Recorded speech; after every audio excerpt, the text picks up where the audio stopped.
My ex accidentally texted in our group chat. I can't believe he fell for it. I got everything. I replied, wrong number. Then I forwarded the text to my lawyer to reopen our settlement for fraud. Her lawyer was left frantically calling, claiming it was a joke.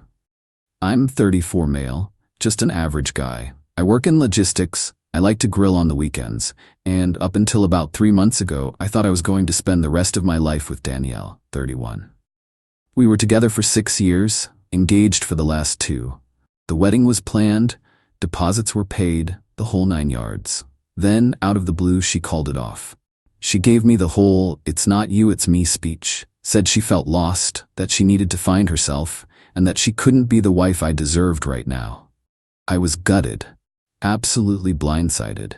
But I loved her, and if she was this unhappy, I wasn't going to force her to stay. I just wanted her to be okay. The breakup was surprisingly amicable, or so I thought. We had bought a house together a couple of years back. I had put down the majority of the down payment, 80 calas from an inheritance from my grandfather, and had paid for most of the major renovations. But the house was in both our names. During the settlement, she cried. A lot. She talked about how this house was the only stable thing in her life, how she had no family to fall back on. Her parents are well off, but that's a story for another time, and how starting over would cripple her financially. My lawyer, a no-nonsense guy named Vincent, told me I was entitled to at least my initial investment back, plus appreciation. But looking at Danielle, sobbing across the table, I just caved. I felt guilty. I kept thinking, what if I pushed her to this point? So I agreed to a settlement that was, to put it mildly, incredibly generous to her. She got the house, and I walked away with my car, my personal savings, and a fraction of my initial investment back, about $20. I figured I could rebuild. It was just money. I just wanted her to be happy, and for us to part on decent terms. I was a schmuck. A world-class, grade-A schmuck. We still had a group chat with a few of our mutual friends, mostly for coordinating stuff about the dog we used to share, a golden retriever named Buddy. We'd agreed on an informal custody arrangement. The chat had been mostly silent since we split, other than the occasional "I can take Buddy this weekend" text. Until last night. It was about 10 p.m. I was on my couch watching some dumb action movie and trying not to think about the fact that this was the first Friday night in 6 years I was truly alone. My phone buzzed. It was the group chat. It was from Danielle. Danielle, I can't believe he fell for it. I got everything. The waterworks were the perfect touch. He's such a bleeding heart. Me and Gabrielle are celebrating tonight. Time to pop the expensive stuff he left behind. My heart stopped. I read it again, and again. It didn't feel real. It was like the air had been sucked out of the room.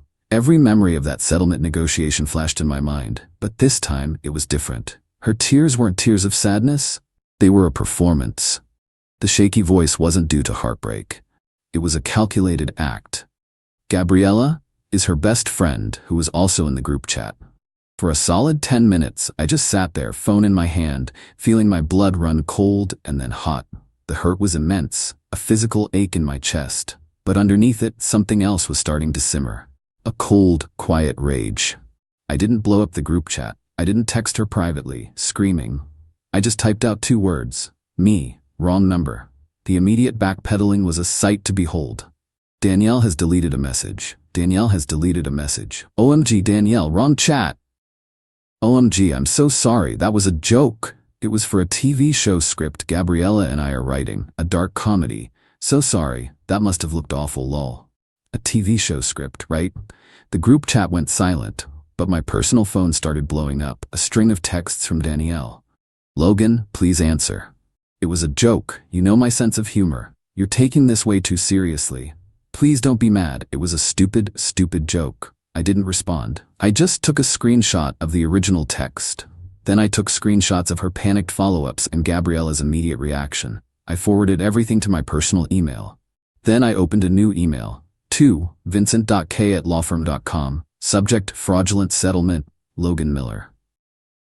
Hi Vincent, hope you're having a good evening. Sorry to bother you so late. I think we have grounds to reopen the settlement with Danielle. See attached screenshot. Best? Logan. I attached the image of her original text. I hit send. The feeling of relief was immediate. It wasn't about the money anymore. It was about the sheer, unmitigated gall, the calculated deception. About 15 minutes later, my phone rang, an unknown number. I let it go to voicemail. A minute later, a new voicemail notification popped up. It was Danielle's lawyer, the guy who sat across from Vincent at the settlement table. His voice was frantic, stumbling over his words. Logan, hi, this is Wayne Richland, Danielle's attorney. Listen, I think there's been a major misunderstanding here. Danielle tells me there was a joke, a poorly timed joke that was sent to the wrong group chat. She's terribly distraught. It was in no way a reflection of the reality of your settlement, which was conducted in good faith. She's willing to apologize, of course. Maybe we can all just get on the phone and clear this up before we involve Vincent and escalate things unnecessarily. Give me a call back at your earliest convenience, please. I didn't call back. I just poured myself a glass of the good whiskey I bought, the one she thought I'd left behind. And for the first time in months, I didn't feel like a victim. I felt calm. This isn't about revenge, it's about consequences. Update 1. Hey everyone. Thanks for the massive wave of support on my original post. It's meant a lot, because I've had to reread it a few times to remind myself why I'm putting myself through this hell. The initial adrenaline has long since worn off, replaced by the slow, grinding reality of the legal system. Vincent, my lawyer, was thrilled when he first saw the text. He called it Exhibit A in a slam dunk case. But he also gave me a stern warning. Slam dunks still take time, Logan. This will be a marathon, not a sprint. Be ready for that. He wasn't kidding. The first month was a flurry of activity. Vincent filed a motion to set aside our original settlement agreement on the grounds of fraudulent inducement. Danielle's lawyer, Wayne, filed a response claiming the text was hyperbole, a private joke taken out of context, and that our motion was a frivolous and vindictive act of a scorned lover. Reading that made my blood boil, but Vincent told me to get used to it. The entitlement from Danielle's camp has been breathtaking. After her initial text storm failed, she went silent, clearly on the advice of her lawyer. But her mother, Marilyn, picked up the slack. She left me 2 more voicemails, one where she called me a pathetic little man who can't stand to see a woman get what she deserves, and another where she threatened to spare no expense in burying me in legal fees. I forwarded them both to Vincent, who just added them to the file he labeled evidence of malice. The real battle has been over simple communication. Wayne Richland has been trying to stonewall us at every turn. He'll take weeks to respond to a simple email. Everything has to be a formal motion. It feels like his entire strategy is to make this so slow and so expensive that I'll just give up. It's taking a toll. I'm not sleeping well. Every time I get an email from Vincent, my stomach twists into a knot. I'm trying to stay focused at work, but my mind keeps drifting back to this, replaying conversations, rereading that damn text. It feels like my life has been on hold for 2 months. We have a preliminary hearing next month where a judge will decide if there's enough evidence to proceed. Vincent says the text alone should be enough, but warned me that judges can be unpredictable. So we wait. Danielle tried one last-ditch effort to get to me directly. She dropped Buddy, our dog, off at my apartment last week. When I opened the door, she put on the waterworks again, the same performance I saw at the settlement. "Logan, please," she whispered. "Don't do this. Don't take the house from me. It's all I have." A few months ago, that would have broken me. But now, all I could see was the actress.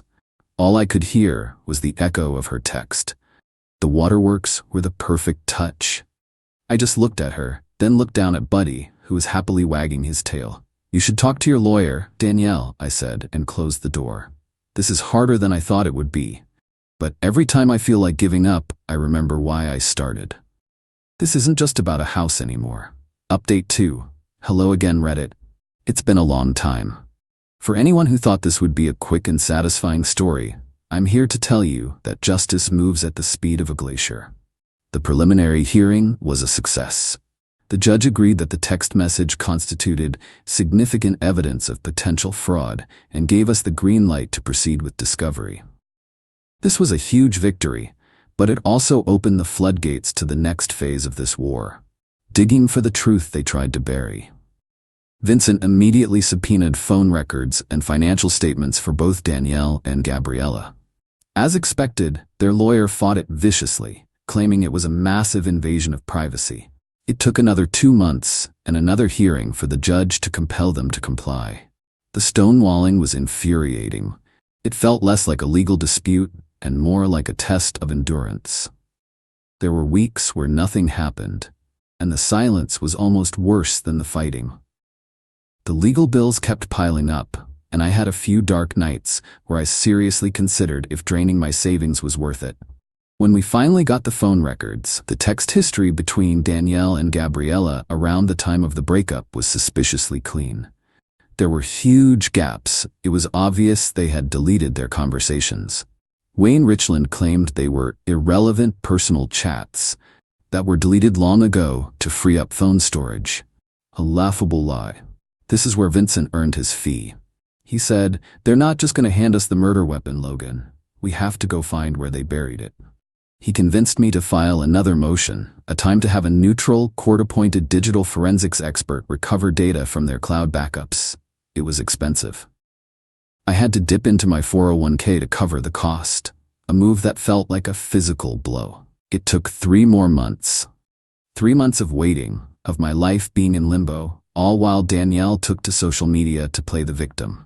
She posted sad, vague statuses about being hounded by a vengeful ex and fighting for her home. She posted old photos of us looking happy with captions like, "Remembering when life was simple and people were kind." It was a masterclass in manipulation, and it worked on some people. A couple of old friends like Juan reached out to tell me I should just let it go and move on. I cut them out of my life. Then, last week, the forensics report came in, and it was a goddamn novel of their deceit. The expert recovered a trove of deleted iMessages, not one perfect smoking gun, but something far more damning, a pattern. A meticulous, calculated plan stretching back months before our breakup. February, 4 months pre-breakup. Gabriella to Danielle, "If you're really this unhappy, you need an exit strategy. You can't just walk away from the house equity." March, Danielle to Gabriella, "I'm going to start laying the groundwork. More talk about feeling lost and confused. He's a fixer. He'll try to fix me instead of seeing what's coming." April, Gabriella to Danielle, "When you do it, you have to be the victim. Total emotional breakdown. He can't handle you crying. Use it." May, a week before the breakup. Danielle to Gabriella, "He just paid for that big landscaping project. The timing is perfect. The value just went up. I'm thinking next week. I'm practicing my 'it's not you, it's me' speech. So hard not to smirk." Reading it felt like I was being stabbed over and over again. The casual cruelty, the long-term planning. It was sociopathic. The woman I loved and worried about never really existed. She was a character they had created to defraud me. I didn't feel triumphant. I just felt empty. And very, very cold. Vincent said, "The depositions are next. This is the beginning of the end for them." I hope he's right. I don't know how much more of this I can take. Update 3. It's been almost a year since that text message blew up my life. The depositions were scheduled for last month. I was a wreck leading up to it. This was the first time I'd be in the same room as her, since that day she dropped off the dog. Vincent prepped me thoroughly. He said, "They're gonna lie. They're going to stick to the 'it was a joke' story. We let them. We give them enough rope to hang themselves before we show them the noose." Danielle went first. She walked into the conference room looking polished and confident, but her eyes were brittle. She started off strong, sticking to her story under Vincent's gentle questioning. The group chat text was a dark joke. The settlement was fair and amicable. She felt terrible financial and emotional distress during the breakup. She was a convincing liar. I'll give her that. Then Vincent slid a binder across the table. "I'd like to direct your attention to a series of recovered text messages from last spring." He didn't start with the most damning ones. He started small. A text about her parents paying off her credit card bill 2 months before she claimed she had no family support. A text from Gabriella talking about the new designer bag Danielle bought the week after our amicable settlement. Each one was a small poke. Danielle's composure started to crack. "I don't recall," became her mantra. "This is out of context." Then Vincent turned to a new page. "Could you please read the message you sent to Ms. Ross on May 12th, he asked, his voice still calm. She read it silently, her face turning ashen. It was the practicing my speech, so hard not to smirk text. I'll read it for the record, Vincent said. I'm practicing my it's not you it's me speech, so hard not to smirk. Miss Evans, what did you mean by that? Silence. She just stared at the paper. Her lawyer, Wayne, put his hand on her arm and said, "We're taking a break." Gabriella's deposition was even more of a train wreck. She tried to be defiant, but when Vincent presented her with the texts where she was actively coaching Danielle, "You have to be the victim, use it," she completely fell apart. She started crying and tried to blame everything on Danielle, saying she was just trying to be a good friend, and Danielle was obsessed with getting the house. It was pathetic, but it was also the final nail in their coffin. By turning on each other, they confirmed the conspiracy. Wayne Richland called Vincent the next day. All the bluster was gone. He said, "Let's schedule a mediation. My client wants to resolve this." Vincent's reply was simple, "Good, we'll be there." Seeing her lie so brazenly, and then seeing her crumble when faced with the undeniable truth, it wasn't satisfying. It was just ugly. It confirmed that everything I had been fighting for and grieving over for the past year was real. The betrayal was as deep as I had imagined, and now finally, it was time to settle the score. Final update. It's over. It's finally, truly over. The final chapter of this nightmare wasn't a dramatic courtroom showdown. It was an 8-hour mediation session in a soulless office building that smelled like stale coffee. Danielle was there with her lawyer. She wouldn't look at me. She looked thin, tired, and angry. The confident actress was gone, replaced by someone who knew she had lost. Vincent laid out our opening demand: immediate sale of the house, full repayment of my $80,000 investment, 75% of the remaining equity, all of my legal and forensic expert fees paid, and a significant 6-figure sum in punitive damages for the intentional fraud. Wayne, her lawyer, audibly scoffed, but there was no real fire in it. Their counteroffer was a joke, and the next several hours were a painful, slow negotiation, with a mediator shuffling between our 2 rooms. Every time my resolve wavered, Vincent would point to the binder of evidence on the table. "They planned this, Logan. They mocked you. Don't forget that." In the end, we reached an agreement. It was brutal, but it was just. The house, ordered to be sold. It took another 3 months on the market in a cooling economy, 3 more months of limbo. But it sold. Restitution. From the proceeds, my $80,000 inheritance was paid back to me first. Equity split. After paying off the mortgage, we agreed on a 70-30 split of the remaining profit in my favor. This was the biggest point of contention, but when Vincent threatened to take the recovered texts to a jury, they folded. Fees and damages. Danielle had to pay for all of my attorney's fees and the cost of the digital forensics expert out of her share. We also agreed on a sum for punitive damages. It wasn't the lottery, but it was enough to sting and to make a point. When the dust settled and all the checks cleared, I was made whole. I had my inheritance back, my legal fees were covered, and I had a substantial sum from the equity and damages. Danielle, after paying me, her own lawyer, and her debts, walked away with next to nothing from the asset she had schemed so hard to get. She had to move back in with her parents. Her friendship with Gabriella is obliterated. I heard they're threatening to sue each other now. There was no joy in this victory. Just exhaustion. I won. But it cost me 14 months of my life. It cost me thousands of dollars out of pocket before I was reimbursed. It cost me my belief in the person I once loved and my ability to trust people easily. I bought a small condo in a different part of the city. It's mine. Just mine. Buddy is asleep at my feet, his snores filling the quiet space. For months, the silence felt like loneliness. Now it's starting to feel like peace. This whole ordeal changed me. The bleeding heart she mocked is gone, replaced by scar tissue. I don't know if that's a good thing, but it's what's real. She sent that text to brag that she got everything. But in the end, her everything turned out to be nothing. And me? I lost a fiancé and a year of my life, but I got my self-respect back. I got my future back. And after everything, I'm starting to think that's worth more than the house ever was. My husband claimed late nights were for work, but a tracker revealed a different truth. Now, I'm rebuilding my life from the ashes of his lies. I am a 34-year-old female. It started innocently enough. My husband had been putting in more hours at work over the past year.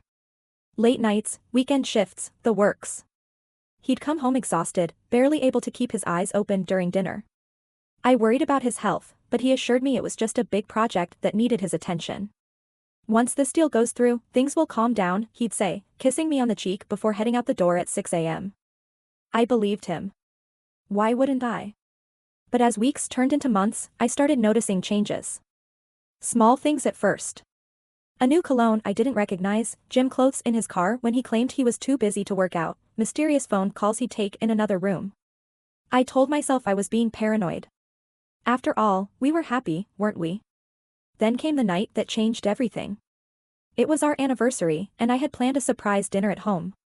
I spent hours cooking his favorite meal, set the table with our best china, even put on the dress he loved. But 7 p.m. came and went. Then 8 p.m. By 9 p.m., I was sitting alone at the table, the candles burnt low, my calls going straight to voicemail. He stumbled in at midnight, reeking of alcohol and perfume, lost track of time at the office happy hour. He slurred, not even noticing the elaborate setup in the dining room. As he passed out on the couch, something in me snapped. The next morning, while he was in the shower, I did something I never thought I'd do. I installed a tracking app on his phone. It felt wrong, invasive, but the gnawing doubt in my stomach wouldn't let up. I needed to know the truth, whatever it was. For a week, everything seemed normal. His movements matched his stories, office, gym, the occasional client dinner. I was starting to feel guilty for doubting him. Then, on a Tuesday night when he said he had to work late, I watched in real time as his dot on the map moved in the opposite direction of his office. Heart pounding, I followed the dot to a suburban neighborhood about 30 minutes from our home. It stopped at a quaint two-story house with a white picket fence. This had to be a mistake, right? Maybe he was meeting a client? But as hours ticked by and his dot didn't move, a sick feeling grew in my stomach. I don't know what possessed me, but I got in my car and drove. The whole way there, I tried to come up with innocent explanations. Maybe he was surprising me with a new house? Maybe it was a work retreat? Deep down, I knew I was grasping at straws. As I pulled up to the curb, I saw his car in the driveway. The house was lit up, warm and inviting. Through the large front window, I could see into what looked like a living room. And there he was, my husband, sitting on a couch. But he wasn't alone. A woman I'd never seen before sat next to him, her head on his shoulder. And playing on the floor in front of them were two children, a boy who looked about 5 and a little girl who couldn't have been more than 2. The world tilted on its axis. I couldn't breathe. This wasn't just an affair. This was a whole other life. I must have made a noise, a gasp, or a sob, because suddenly my husband looked up. Our eyes met through the window, and I saw the color drain from his face. In that moment, I knew. He knew that I knew. There was no more pretending.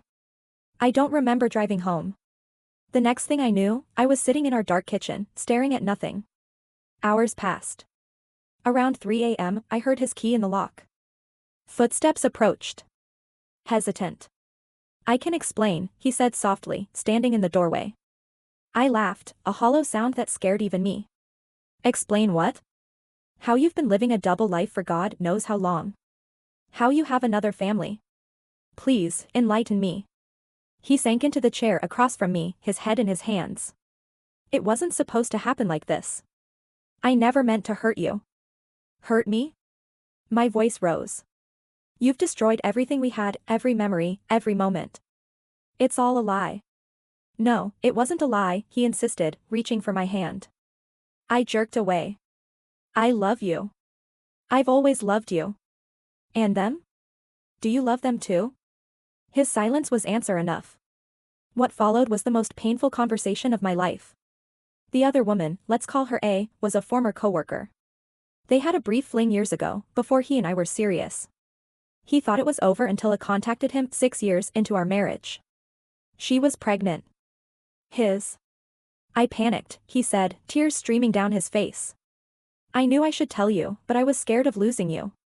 So I convinced myself I could handle it on my own. Just child support, you know? But then I met my son, and I couldn't stay away. The more he talked, the more surreal it became. He spoke of soccer games and dance recitals, of bedtime stories and Sunday pancakes. A whole life that I knew nothing about. How could you do this to me? I whispered, my anger giving way to a bone-deep sadness. To us. He shook his head, looking lost. I don't know. I couldn't bear to hurt either of you. So I tried to keep both worlds separate. I know it was wrong, but I didn't know how to stop. As dawn broke, we were still sitting there, both emotionally exhausted. I had 1,000 questions, but one kept coming back. Does she know about me? He nodded, unable to meet my eyes. She knows I'm married. She agreed to keep it secret. The betrayal stung anew, not just from him, but from the stranger who had knowingly helped destroy my marriage. So what now? I asked, feeling hollow. Are you leaving me for them? His head snapped up. No, I don't want to lose you. I love you. I know I've messed up beyond belief, but please, give me a chance to make this right. I stared at him. This man, the one I thought I knew better than anyone, had shattered my world in a way I couldn't even begin to comprehend. How? How do you even begin to fix something like this? He didn't have an answer, and neither did I. For the next few weeks, everything felt like a blur, a haze I couldn't escape. My life, the one I'd spent years building with him, was crumbling in front of my eyes, and I couldn't find a way to stop it. I packed my things and moved out, staying with a close friend while I tried to process what had happened. My mind raced in circles, trying to make sense of it all, but it was like trying to solve a puzzle with missing pieces. My husband, meanwhile, begged for couples therapy. He swore he would do anything to save our marriage, to fix things, but how do you rebuild trust after such a massive betrayal? How do you come back from a lie that was so carefully constructed over years? I found myself obsessing over her, and the children. I couldn't stop wondering, what were they like? Did the kids call him Dad? How often did he see them? What was their life like? The questions consumed me day and night. They ate away at me like a slow, gnawing ache. In a moment of what I can only describe as weakness, or perhaps it was clarity, I'm still not sure, I reached out to A. I didn't expect her to respond. Part of me thought she'd ignore me or block my number, but to my surprise, she agreed to meet. I almost didn't know what to say. What would we even talk about? Could I really sit across from the woman who had unknowingly, or maybe knowingly, torn apart my life? We met at a neutral coffee shop. The kind of place where everyone's trying to avoid confrontation. We both arrived early, both of us nervous, our walls up, our words careful. She was pretty, in an understated way. Nothing like the homewrecker I had imagined in my mind. She was human. She was just a woman who had gotten caught up in something she never intended to. As we talked, something strange began to happen.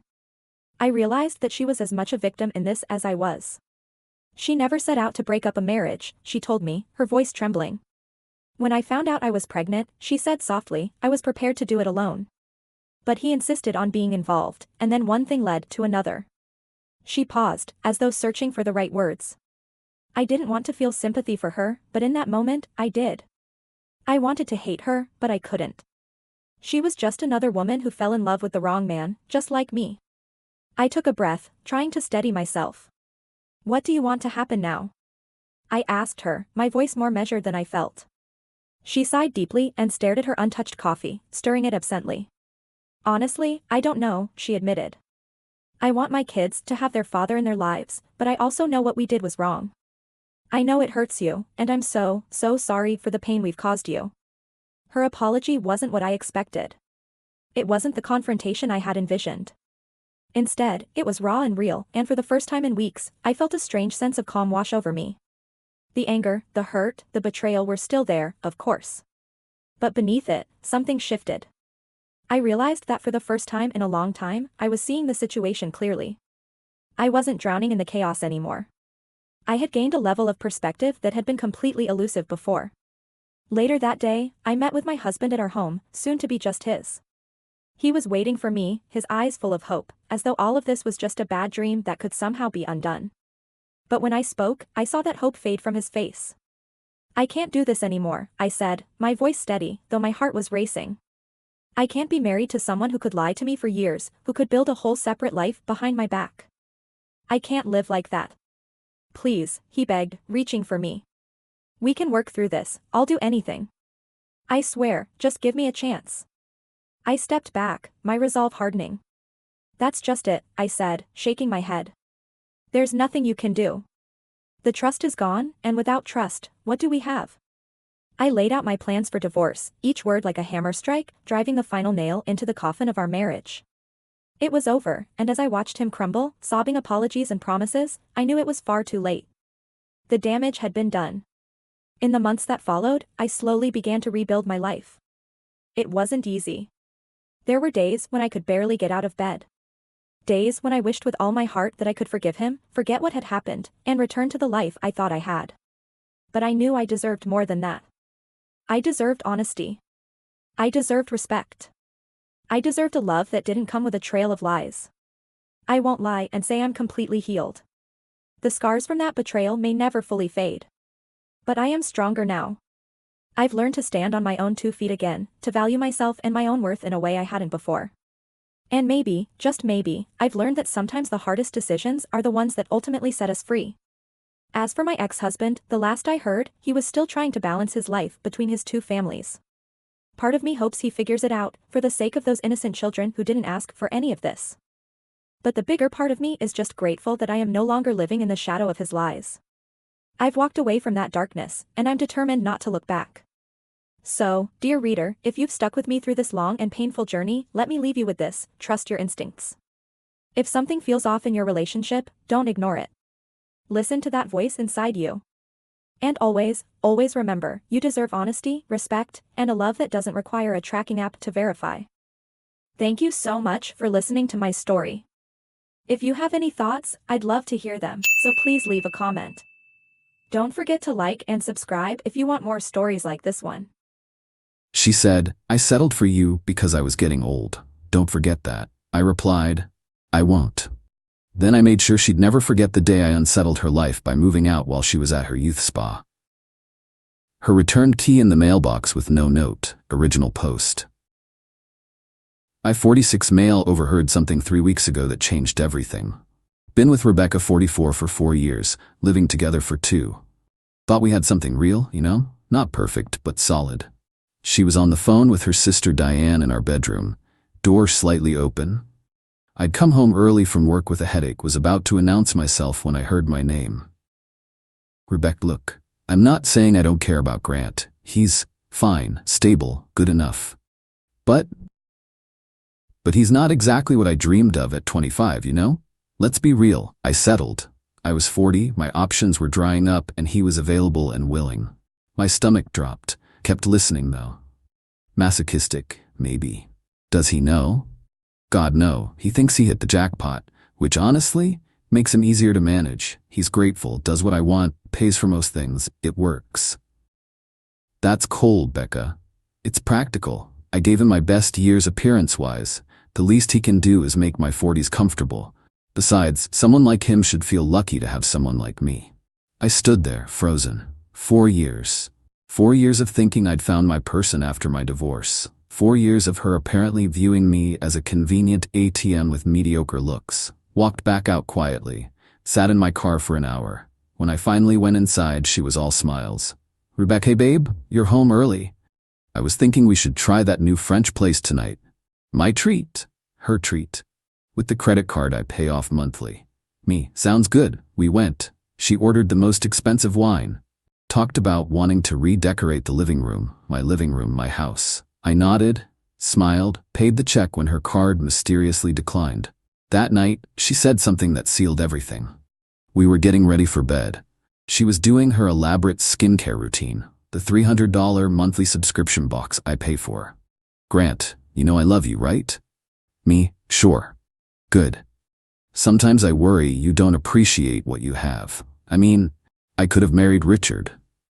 Richard, her ex who dumped her 5 years ago for a 28-year-old. Me, I appreciate you. Do you though? Because sometimes I feel like you forget that I settled for you because I was getting old. Don't forget that. There it was, mask completely off. I won't.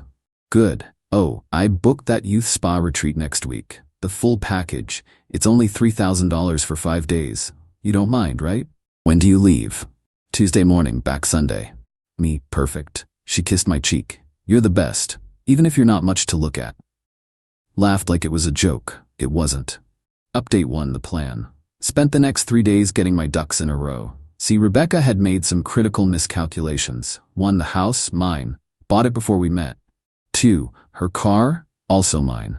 Bought it for her last year, kept it in my name for insurance purposes. 3. All the utilities, subscriptions, streaming services. My accounts. 4. The credit cards she uses? Authorized user status only. She'd moved in 2 years ago, contributing exactly $300 monthly for groceries, while I covered the $2,200 mortgage, all utilities, her car payment, insurance, everything.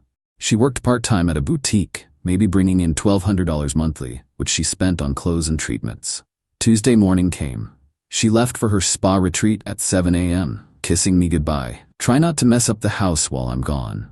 And remember, the cleaning lady comes Thursday. Have fun. I always do. Oh, and maybe work on yourself while I'm gone?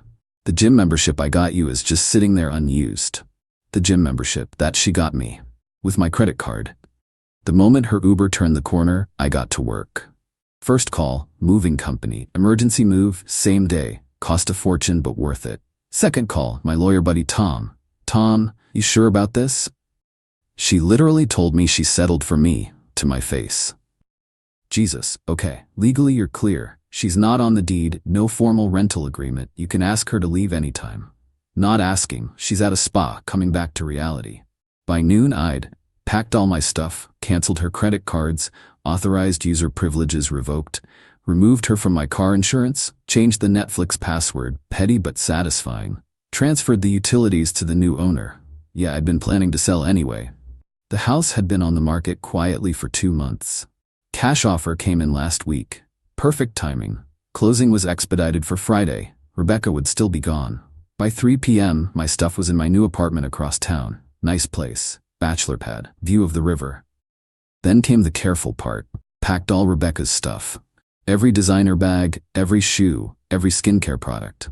Professionally, carefully. Even wrapped the breakables. 23 boxes total. Stored them in a climate-controlled storage unit. First month paid. After that, her problem. Left the storage unit key and info on the kitchen counter with a simple note, your things. Unit paid through the 15th. Wednesday got a text from Rebecca, spa is amazing, getting a chemical peel, you should see these women, all desperate to look younger. Sad really, good thing I still look 35 naturally. Replied, enjoy. Thursday she called, Rebecca, my card got declined at the spa shop, can you check what's wrong? Me, might be a system issue, use your debit card. Fine. This is embarrassing though. Her debit card with her massive $400 checking account balance. Friday was closing day. Signed papers at 9 a.m. New owners taking possession Monday. Rebecca would return Sunday to nothing. But I wasn't done. See, her Instagram was full of posts about living my best life and blessed with luxury, and some women have it all. Photos of her in my house, with my car, at restaurants I paid for, creating this whole fantasy life. I didn't do anything petty like expose her, didn't need to. Reality would do that for me. Saturday morning she called again. Rebecca. Grant, something's wrong with all the cards. I'm trying to pay for my treatments and nothing's working. That's weird, must be a bank thing. Can you wire me money? This is so embarrassing. I'm actually tied up, can't get to the bank. Are you serious? I'm at a luxury spa, these people know me. I'm sure they understand technical difficulties. She hung up. 20 minutes later, her sister Diane called. Grant, what's going on? Becca's freaking out. Banking issue, apparently. Can you help her out? Can't she use her own money? You know she doesn't. Doesn't what? Nothing. Never mind. Sunday morning, Rebecca's return day. I was already settled in my new place. Turned off my phone. Went to play golf with Tom. Update 2. The return. Turned my phone back on Sunday evening. 67 texts, 43 missed calls. Started reading from the beginning. Home, where are you? Grant? Why is there a storage unit key on the counter? Where is everything? What did you do?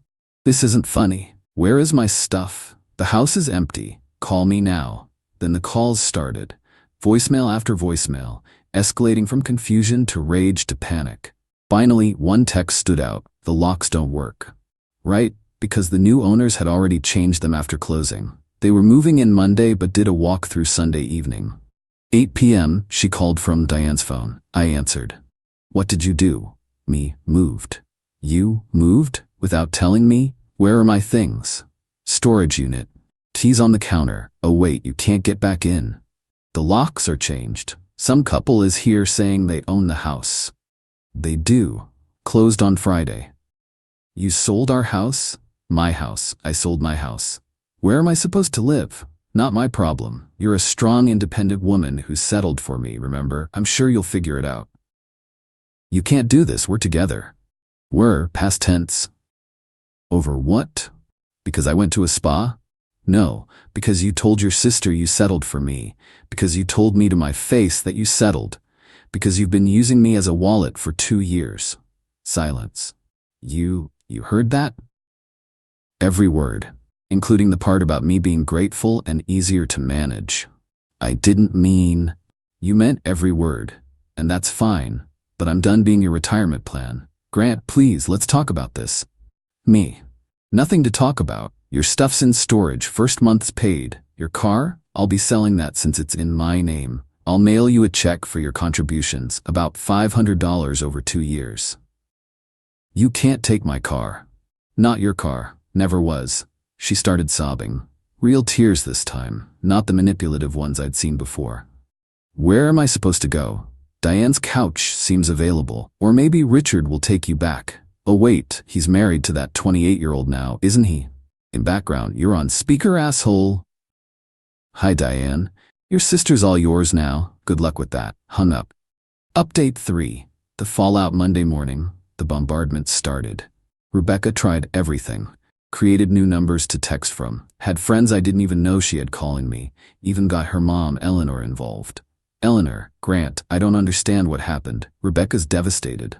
Me, did she tell you what she said? She mentioned a misunderstanding. Me, she told me she settled for me because she was getting old. That I should be grateful. That I'm not much to look at, but at least I pay for things. Oh, Rebecca. I told her that attitude would bite her someday. Wait, what? She's always been like this. Thought she was too good for everyone. I'm sorry, Grant. You deserved better. Plot twist I didn't see coming, but Rebecca wasn't done. Tuesday, she showed up at my work, full makeup, wearing the dress I'd bought her for our anniversary, crying in the lobby. Security called up. I came down. Grant, please, I love you. Me, no, you don't. I do. I was being stupid talking to Diane. I didn't mean any of it. You literally told me to my face that you settled. I was testing you? I actually laughed. Testing me? By telling me you settled for me because you were getting old? Rebecca, I wanted to see if you'd fight for me. Me? Fight for someone who sees me as a wallet with a receding hairline? Pass. You're being cruel. No, I'm being honest. Something you might want to try. She switched tactics, grabbed my arm. I'm 44, Grant. Do you know what it's like out there for women my age? I'll be alone. Me.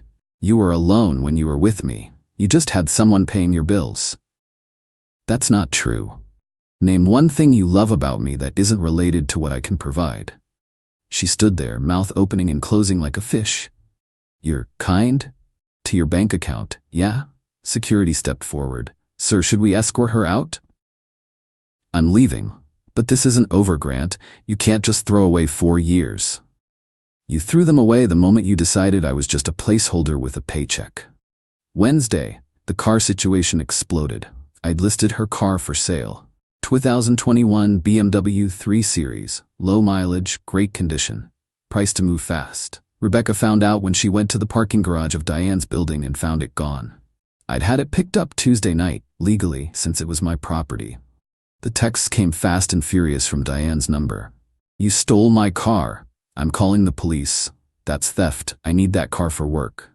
I responded once. Car was registered to me. Loan in my name, insurance in my name, check being mailed for your $500 in payments. She actually did call the police.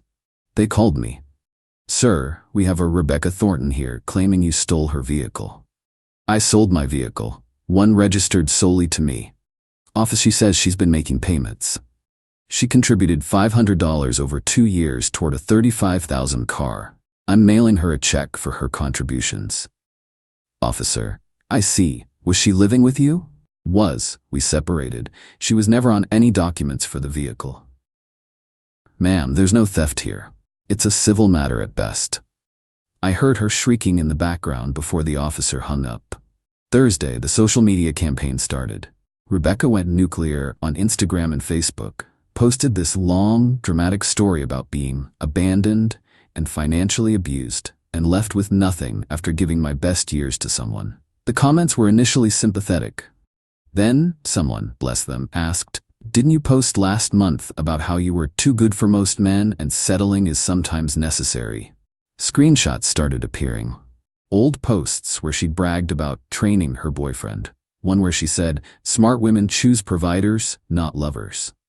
Another saying, "I may be 44, but I look 35 and deserve to be treated like 25. Her narrative crumbled fast. Then came the best part. Her ex Richard's wife, Melissa, the 28-year-old she'd mocked, commented, "Karma is beautiful.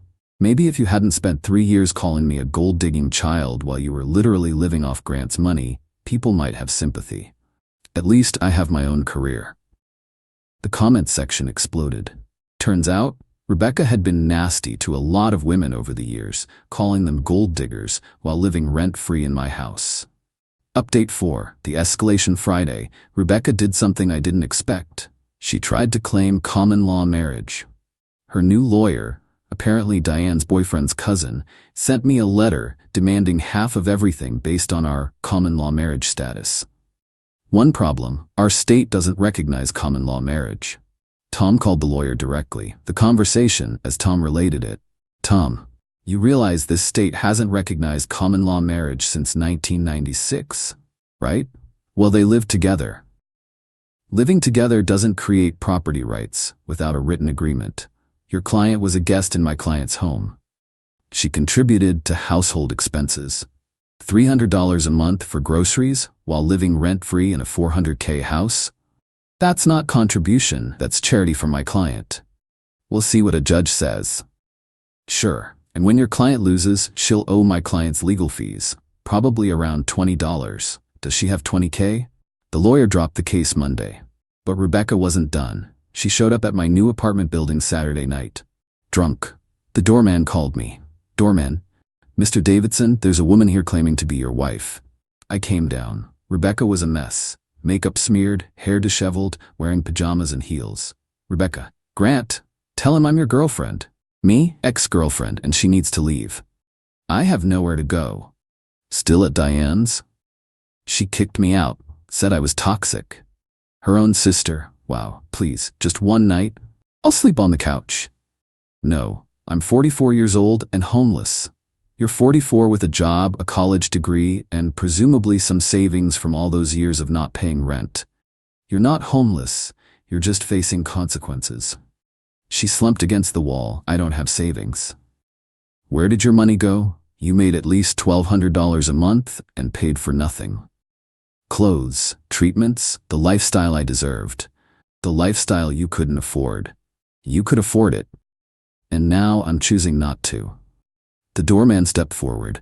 "Ma'am, I need you to leave, or I'll call the police." She looked at me one last time. "You know what? You're right.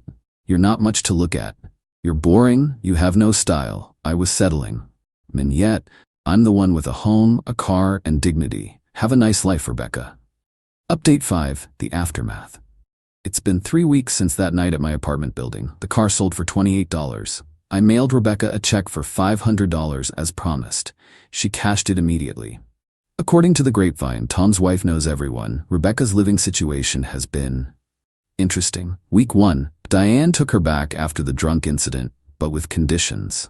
Rebecca had to get a full-time job and pay rent. Week 2, Rebecca got fired from the boutique for missing too many shifts during her spa week and subsequent meltdown period. Diane gave her an ultimatum: find a job in 2 weeks, or get out. Week 3, Rebecca apparently reached out to Richard. You know, the ex who dumped her.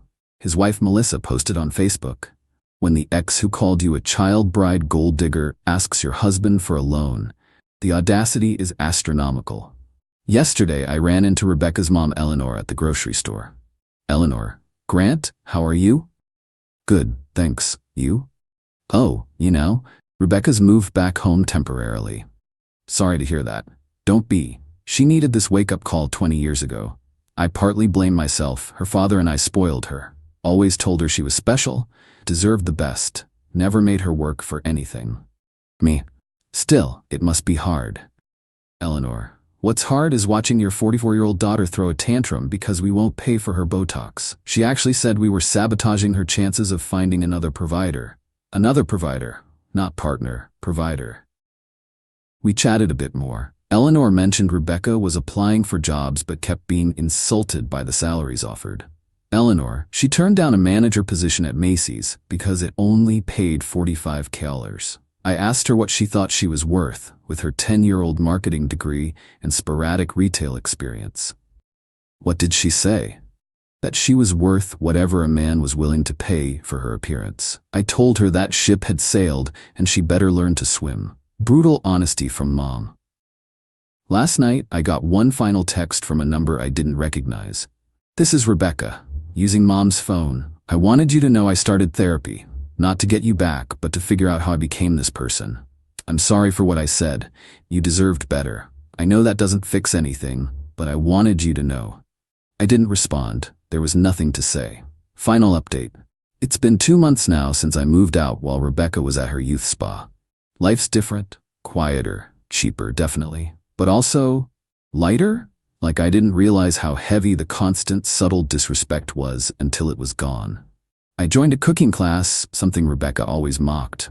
Why learn when we can just order in? Met some cool people. Started playing poker with Tom and some guys from work every Thursday. Got back into woodworking, which Rebecca had called pedestrian. Even started dating a bit. Nothing serious yet. Had coffee with Angela for my cooking class. She insisted on paying for her own latte. Nearly forgot what that felt like. The Rebecca updates have slowed down, but I heard through Eleanor, who I still run into occasionally, that she's working full-time at a call center, $35K a year. Still living with her parents. Quit therapy after 3 sessions because the therapist didn't understand her worth.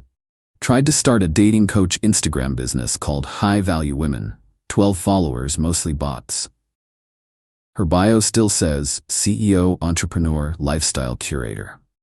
The storage unit? She never picked up her stuff. It got auctioned last month for non-payment. I heard from the facility manager that it went for $200 to someone looking for designer bags to resell. 23 boxes of her essential belongings sold to a stranger for less than one of her facial treatments. The funniest part? Last week, Rebecca created a TikTok video about how to spot a narcissist. In it, she described someone who abandons you without warning and uses financial control as abuse and lacks empathy. The comments were not kind. Someone found her old Instagram posts and created a response video titled, "Woman Who Admitted to Settling Calls Ex-Narcissist for Not Accepting It." It has 100K views. But here's the thing, I'm not angry anymore. Not even bitter. Rebecca gave me an incredible gift, actually. She showed me exactly what I don't want in a partner. She taught me that being alone is infinitely better than being with someone who sees you as less than. Do I regret the 4 years? Sometimes. But mostly I'm grateful I heard that phone call. Grateful she was careless enough to say it out loud. Grateful she literally told me to my face that she settled. Because if she hadn't, I might have married her. Might have spent another 20 years being subtly belittled, financially drained, and emotionally diminished. Might have never known what it felt like to be genuinely valued. Instead, I'm 46, single, and actually happy. I've got my own place with a river view. My savings account is recovering nicely. I can watch whatever I want on TV without commentary about my basic taste. I can go to the gym or not without passive-aggressive comments about my dad bod. And the best part, when Angela laughed at my dumb joke over coffee, it was genuine. When she said she enjoyed talking to me, she meant it.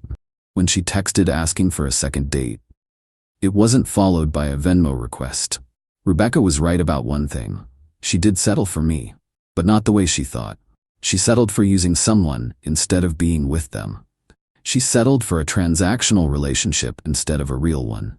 She settled for seeing herself as a prize to be won rather than a partner to grow with. And me? I unsettled, literally and figuratively. Packed up my life while she was injecting God knows what into her face. Left her the storage key and nothing else. Let her come home to the reality she created, one where she was too good for the man paying her bills. The mailbox? Still there at the old house. New owners mentioned they got some mail for Rebecca last week. They marked it returned to sender, no longer at this address. Seems fitting. People ask if I feel bad about how it ended, about leaving her with nothing. But I didn't leave her with nothing. I left her with exactly what she brought to the relationship, herself. And if that feels like nothing to her, well, that's something she needs to work out in therapy. Or not. Not my problem anymore. Best $3,000 spa treatment I ever paid for.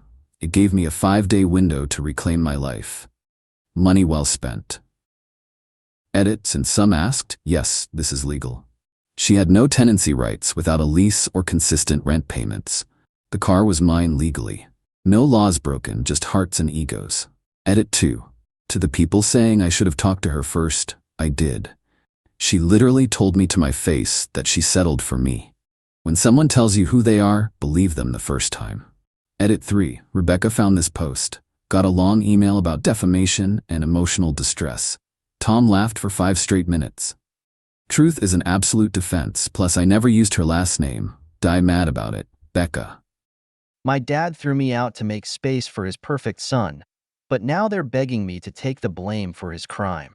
Or they'll face prison.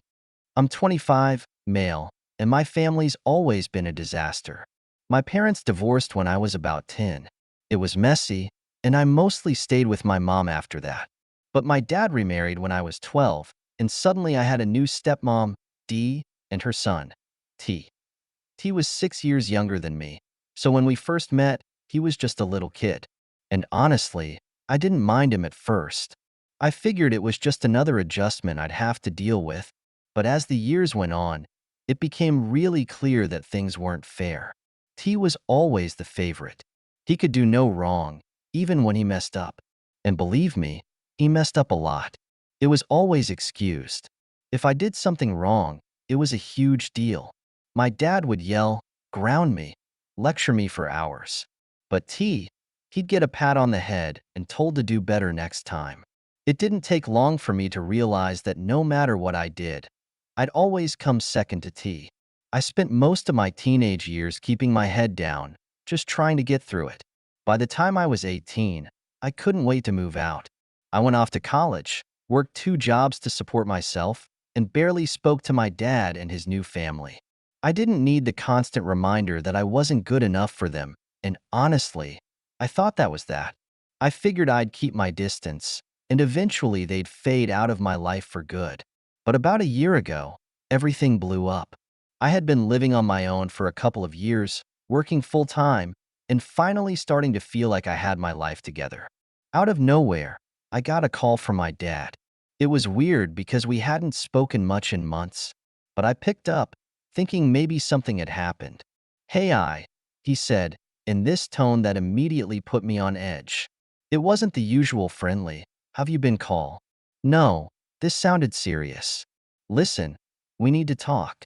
That's when he dropped the bombshell. T had dropped out of college and was living back at home. Apparently, he'd blown through his savings, wasn't working, and was just hanging out at the house all day, burning through Dad's money. And now, they were struggling financially. My dad had the nerve to ask if I could move back in and help out, meaning help support T. I couldn't believe it. Here I was, busting my ass to make a living, while T was sitting at home doing nothing, and they wanted me to come back and take care of him? It was absurd. I told my dad no, that I wasn't going to upend my life to bail out T, and we ended the conversation on bad terms. I figured that would be the end of it, but I was wrong. A few weeks later, I came home to find a letter taped to my apartment door. It was from my landlord, saying my lease had been terminated.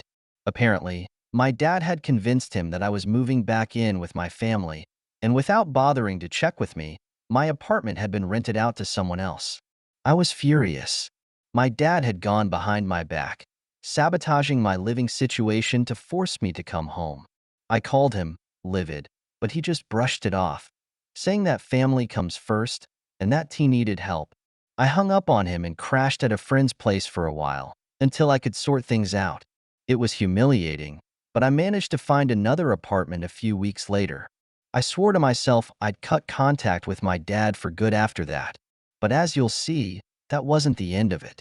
About 6 months later, I got another phone call. This time, it was my stepmom, Dee, and she sounded frantic. I'll never forget that call. "T's in trouble," she said, her voice shaking. "The police found drugs in the house. They're saying they were his, but if this goes to court, we could all go down for it." I didn't say anything. I didn't even know how to respond. "We need your help, she continued. "You've got to tell the police they were yours." That's when I snapped back into reality. "Wait, what? You want me to say the drugs were mine?" "It's the only way," she said, her voice firming up. "You don't have a record. You'll get off with a slap on the wrist, maybe some community service. But he can't handle this. If he gets charged, he could go to prison." I couldn't believe what I was hearing. They wanted me to lie to the police, take the fall for to keep him out of prison. It was like a switch flipped in my brain. All the years of being second best, of being used and discarded when it was convenient for them, came flooding back. "No," I said, my voice shaking with anger. "I'm not going to do that. T messed up, and he needs to face the consequences." She didn't take it well. "After everything we've done for you," she spat, her tone turning cold. "You can't even help your family?" I hung up. I thought that would be the end of it. I figured they'd realize that I wasn't going to bail them out and deal with the mess themselves. But I was wrong. Again. The next few days were quiet, but then weird things started happening. Friends of mine began asking why they were hearing that I was involved in drugs. One of my coworkers pulled me aside, saying he'd heard rumors I'd been in trouble with the law. It didn't take long for me to figure out what was going on. My dad and Dee were spreading lies about me. They were telling the family, and apparently anyone else who'd listen, that I was the one responsible for the drugs, that I had gotten T into trouble, that I had been involved in drug dealing and was just trying to cover my tracks. They were trying to ruin my reputation so that I'd have no choice but to take the fall for T. I was furious. The one thing I'd been trying to do was distance myself from their mess, and now they were dragging me down with them. I confronted my dad over the phone, demanding to know why they were spreading lies about me. "We need you to do this, he said, his voice calm like he was asking me to pick up some groceries, not ruin my life. "You're stronger than T. You've always been able to handle more. He can't go to prison. He won't survive it." "I'm not lying for him," I shot back. "He made his choices. He needs to face the consequences. And if you don't stop spreading these lies, I'll make sure everyone knows the truth." There was a pause on the other end. "You're making a mistake," my dad finally said, his voice low and threatening. "You don't know what you're up against." I hung up, shaking with anger. I knew I couldn't just sit back and let them ruin my life. So I started gathering evidence. I saved all the text messages from Dee, recorded phone calls, and even collected statements from friends who had heard the rumors. I wasn't about to let them get away with this. Then I went public. I reached out to every family member I could think of, explained the situation, and showed them the proof. I made it clear that I wasn't involved in any of the drug stuff, that my dad and Dee were trying to manipulate me into taking the fall for T. I even went to a lawyer to see what my options were in case they tried to escalate things legally. Most of my family was shocked. Some didn't believe me at first, but once they saw the evidence, they realized just how deep the manipulation went. Word spread quickly, and soon the entire family knew the truth. My dad and Dee didn't take it well. They tried to play the victim, claiming I was turning the family against them and that I was being selfish. But it didn't matter. They couldn't hide behind their lies anymore. Enough people had seen the truth, and their little parade was crumbling. As for T, the cops figured out pretty quickly that the drugs were his. He was arrested, and last I heard, he's facing serious jail time. It's ironic, really. After everything my dad and Dee did to protect him, he still ended up paying the price for his actions, and they lost almost everything in the process. Most of the family cut ties with them after that. Dad lost his job when word got out about the drug case, and Dee's reputation in the community took a massive hit. They've tried reaching out to me. A few times since everything went down. Calls, texts, even letters. At first, they played the guilt card, sending messages like, "We're still your family, and this has all been a huge misunderstanding." When that didn't work, they shifted to desperation, begging me to meet with them, saying we could work things out. They even went so far as to tell me that T had learned his lesson and that they needed me to help smooth things over with the rest of the family. I ignored all of it. Every single message, every attempt to pull me back into their mess, I shut down. After all they'd done, after the length they went to in order to protect T and destroy me in the process, there was no way I was going back to them. Not this time. It wasn't easy, though. I won't pretend cutting them out didn't hurt. As messed up as things were, they were still my family, and a part of me kept hoping, irrationally, that maybe they'd finally admit they were wrong, that they'd apologize, and make things right. But that apology never came. They couldn't admit their golden child had failed them, and they sure as hell couldn't admit that they treated me like a disposable backup plan my entire life. After the truth came out, I felt a mix of vindication and emptiness. On one hand, I was relieved. I had exposed their lies, cleared my name, and finally stood up for myself after years of being their doormat. But on the other hand, I'd lost my dad. The man who was supposed to be my protector had turned into the person who tried to ruin me. There's no way to come back from that. It wasn't just about T anymore. It was about how little I'd meant to them all along. As for T, he got exactly what was coming to him. It took a few months, but he was officially charged with possession with intent to distribute, and the case against him was airtight. There was no way out. The last I heard, he'd taken a plea deal to avoid a longer sentence, but he's still looking at a few years in prison. The irony of it all? My dad and Dee bent over backward trying to protect him, and yet he still ended up in exactly the place they feared the most. They sacrificed their relationship with me, their reputations, and their standing in the family for him. And for what? T's going to prison, and they're left with nothing. The rest of the family distanced themselves from my dad and Dee after everything came to light. A few of my relatives reached out to me, offering their support, apologizing for believing the lies in the first place. It was nice to know I wasn't completely alone in this, but the damage was done. Some relationships were strained beyond repair. Even though they knew the truth now, the fact that so many of them had believed the worst about me without asking questions, that stung. Trust doesn't just magically rebuild itself. I moved on, slowly but surely. I focused on my job, on rebuilding my life without them. I found a new place to live, far away from where I grew up, and started fresh. I cut off all contact with my dad, Dee, and T, and honestly, I've never felt more free. No more lies, no more manipulation, no more guilt. I didn't realize how much of a weight they had been on me until I finally let them go for good. Of course, my dad and Dee didn't make that easy. They tried to stir up more drama with the rest of the family, painting themselves as victims, claiming I'd turned everyone against them out of spite. But by then, most people saw through their act. The evidence was undeniable. And with T behind bars, their house of cards had finally collapsed. I won't lie and say everything's perfect now. There are days when I still wonder how things might have been if my dad had treated me differently, if he'd seen me as more than just a backup plan. But those thoughts don't stick around long. I know better now. Some people aren't meant to stay in your life, even if they're family, especially if they're family. The hardest part of all this? Realizing I was worth more than they ever gave me credit for. My whole life, I'd been bending over backward, trying to prove to my dad that I was good enough, that I deserved the same love and respect that he got.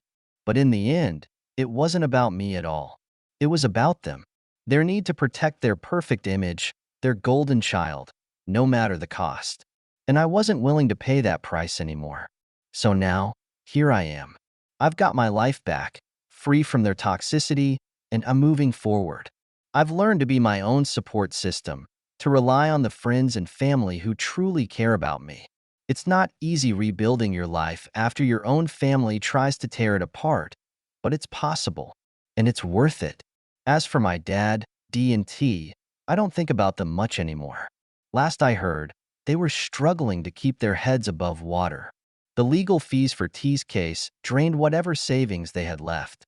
And my dad's job prospects aren't looking great after his employer found out about the whole drug scandal.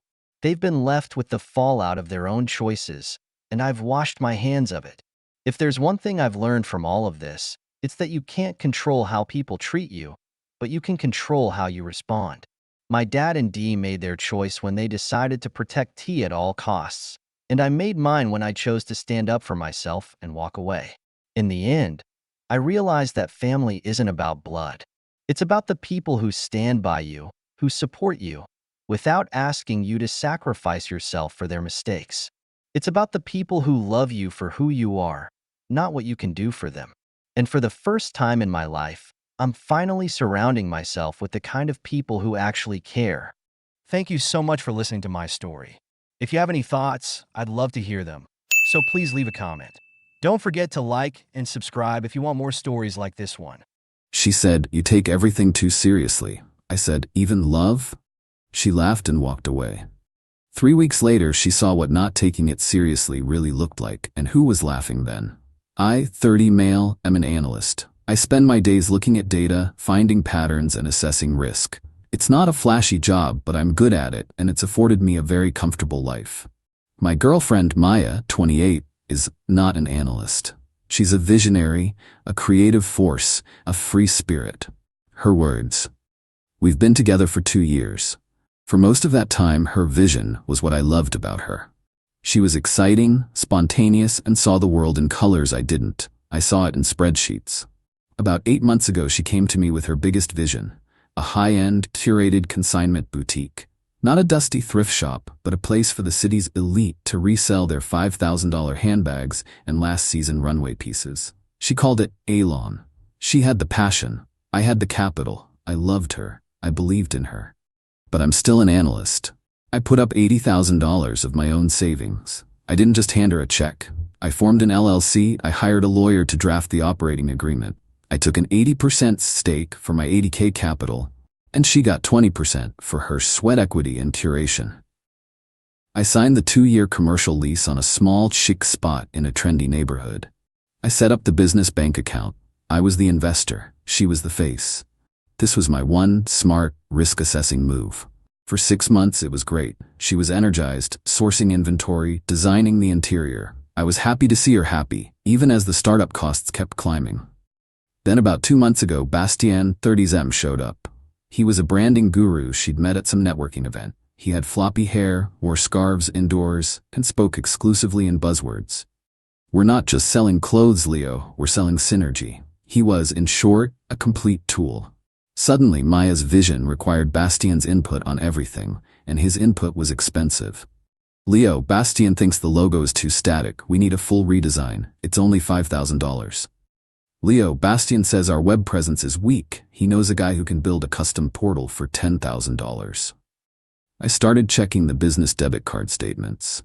I'm the only one with login access to the main account. She just has the card. The charges were weird. Client dinner at Le Serpent for $12 on a Monday night. The store wasn't even open. Strategy retreat at the Ember Hotel, $1,250, a hotel with a notorious spa. Consulting fee BV, $5,000. And another one a week later, consulting fee $5,000. I waited for her to come home to the apartment, my lease, my name. She just lives here. She waltzed in around 11 p.m., smelling like champagne and someone else's cologne. Hey babe, she said, kissing the air near my face. Maya, we need to talk. These business expenses are insane. You've paid Bastien $10,000 in 2 weeks. And what was the $1,200 hotel retreat? She tossed her keys in the bowl. Oh my God, Leo, relax. It's just networking. You have to spend money to make money. Bastien has connections.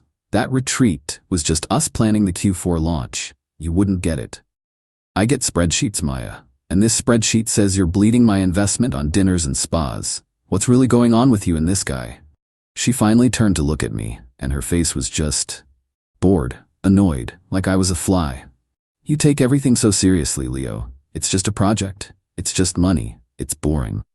My stomach went cold. Just a project? My $80,000 is just a project? I stood up. What about us? Is that just a project too? Even love, Maya? She laughed. not a little giggle. A full, throaty, pitying laugh, like I just told a really stupid, childish joke. Ugh, Leo, you're so heavy. She picked up her purse, a $3,000 designer bag I'd bought her, and walked out the door. Just walked away. I stood there in the quiet for a long time. That laugh, it echoed. It wasn't a we're in a fight laugh. It was a you don't matter laugh. And that's when something in me just clicked, switched off. The analyst took over. She's right. I take things too seriously. I took her seriously. I took her dreams seriously. My mistake. She thinks it's just a project. Fine. I'll treat it like one. A failed one. She's been planning a massive grand opening gala. It's in 3 weeks. She's been sending out invites, talking to caterers. She thinks she's launching a brand. She has no idea I'm about to launch the liquidation. I opened my laptop and emailed my lawyer. Time to dissolve an LLC. Update 1. 1 week later. It's been a week since the laugh. I haven't seen Maya. She's been crashing at Bastion's, I assume. I don't care. I've been busy. My lawyer, a sharp woman named Alana, was almost giddy. This is why we draft ironclad operating agreements, Leo. You own 80%. You are the sole signatory on the lease. You have every right to dissolve the LLC, absorb the losses, and liquidate the assets. What about the lease? I asked. You'll have to negotiate a termination. Probably pay a penalty, but it's better than funding a sinking ship for 2 years. The first thing I did was the deep dive. I pulled the full, itemized bank statements for the LLC. It was so much worse than I thought. She hadn't just been paying Bastion's consulting fees. She'd been paying for everything. $2,100 for a new laptop, tagged as office hardware. $800 for luggage, tagged as inventory transport. Weekly charges at Les Serpents, the Ember Hotel, Perigee, all coded as client meetings. She'd spent $32,000. Stolen. It was just straight up theft. My hands weren't even shaking. I just felt cold. Efficient. This wasn't a girlfriend making a mistake. This was a con artist. And I was the mark. Step 1. The account. I walked into the bank, showed my ID, and the LLC documents proving I was the managing member. I froze the account. Not closed, frozen. All transactions blocked, including the debit card she had. I didn't have to wait long. About 4 hours later, my phone rang. Leo! She wasn't laughing now. She was shrieking. My card, it declined. At the printers. For the invitations, Leo. The grand opening invitations. What did you do? I put my feet up on my desk. Oh, that's weird. Must be a security flag. The bank's probably just being overly cautious. Well, fix it, she screeched. I have to pay the deposit. I have to pay Bastien. He's waiting for his payment. This is so embarrassing. Bastien needs his payment. The audacity. Gosh, Maya, I'm really busy with a project at work. You know how I am, always taking things so seriously. I let that hang in the air. I'll look into it when I get a chance. You might have to cover it for now. Cover it? With what? You know I don't have that kind of money. That's what the business is for. You fix this, Leo. You fix it now. Sorry, you're breaking up, I said to the crystal clear line. Talk later. Click. I blocked her number. Step 2. The landlord. I met with the commercial property manager. He was a gruff older guy who'd seen it all. She's running it into the ground? He asked. She's run it. Past tense. I'm dissolving the LLC. I need out of the lease. He sighed. That's a 2-year note, son. You signed it. I know. What's the penalty? We haggled. He was tough, but I was motivated. We settled on a termination fee, $15,000. It was 3 months' rent. I wrote him a check from my personal account. The space needs to be broom swept and empty by the 20th, he said. That's 2 weeks from now. It'll be empty by Friday, I replied. Step 3. The assets.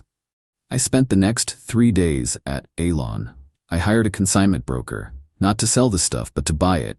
In bulk. All the designer bags I paid for, the racks of high-end clothes I sourced, the custom-built antique counter that I spent $10,000 on. The broker gave me 60 cents on the dollar. I didn't care. It was cash. I sold the fixtures, the lighting, the velvet synergy couch Bastien insisted on. Sold it all for pennies. By Friday, the store was a concrete shell. Just like when I first signed the lease. I've moved all my personal belongings out of our apartment. I put them in storage. I'm staying at a corporate hotel for now. The lease on the apartment is up at the end of next month, and I've already given notice. She can have the empty apartment. Here's the fun part. Maya is still planning the grand opening. She must have found some way to pay for the invitations. Maybe borrowed from Bastien or her parents. She's been posting about it on Instagram. Counting down the days, Elon grand opening boss babe. She's been sending me angry texts from Bastien's phone, which I've also blocked. She has no idea. She's inviting 100 of the city's elite to a party in an empty, locked concrete box. The grand opening is next Tuesday. I might just have to watch from a distance. Update 2, 3 weeks later, the grand opening. Tonight was the night, the big grand opening gala for Elon. The last 2 weeks have been quiet. I finalized the dissolution of the LLC after the lease termination. The for lease sign went up in the store window 4 days ago. Maya has been completely dark. I assume she's been so busy planning her party that she hasn't even driven by her own store. The level of delusion is breathtaking. I couldn't not go. I'm not a monster. I'm an analyst. I need to see the data. I posted up at a wine bar across the street, had a perfect view of the storefront. I ordered a very expensive Cabernet and a cheese plate. I earned it. 7 p.m., the caterers arrive, a big white van. 2 guys get out, look at the for lease sign, look at their clipboard, and start making confused phone calls. This is amazing. 7:15 p.m., Maya and Bastien pull up, not in her old Jetta, in a gleaming black rented Tesla. Of course, she gets out. She's wearing, I don't even know, a silver dress that looks like it's made of tinfoil, a ball gown. She looks like a baked potato. Bastien is in a velvet suit, in summer. 7 since she strides up to the door, arm in arm with him. She puts her key in the lock. It doesn't turn. She jiggles it. She tries again. She looks annoyed. She knocks. Leo, are you in there? What's wrong with the key? She puts her face to the glass, and she freezes. I can see her, even from across the street. The panic. She's looking right through the glass at an empty concrete box. The antique counter is gone. The racks are gone. The velvet couch is gone. The only thing in there is an old broom I left in the corner. She starts backing away from the door, shaking her head. Bastien, who's been on his phone, finally looks up. What is it, darling? It's locked? He looks. His face goes slack. 7:20 p.m. The first guests arrive. An older couple in black tie. They walk up, see Maya, see the for lease sign, see the confused caterers. The woman says something, pats Maya's arm, and they get right back in their Uber. This is the moment. My phone buzzes. A number I don't recognize. Her mother's, a friend's. I pick up. Leo, where is it? Where is my store? It's pure, undiluted animal panic. I've never heard a sound like it. The guests are here. The caterers are here. Leo, what is happening? I take a sip of my wine. What store, Maya? Elon, my store, our store. It's empty. The sign is gone. The counter is gone. Leo, did we get robbed? Oh, that, I said, swirling my glass. That project. Yeah, I decided not to take it seriously anymore. You were right, Maya. It's just a project. It's just money. Silence. A horrible, strangled silence. Then Bastien's voice in the background, sharp and ugly. What did he say? What did he do? The funding. You said he was a done deal. You said he was wrapped around your finger. Uh-oh. He wasn't supposed to say the quiet part out loud. Leo? Maya's voice is a whisper now. You can't. I did, I said, and I felt a smile spread across my face. A real one. You taught me to lighten up, to not be so heavy. And you know what? It feels great. I'm actually laughing, Maya. See? This is hilarious. I'm going to sue you, she roars, the panic turning to rage.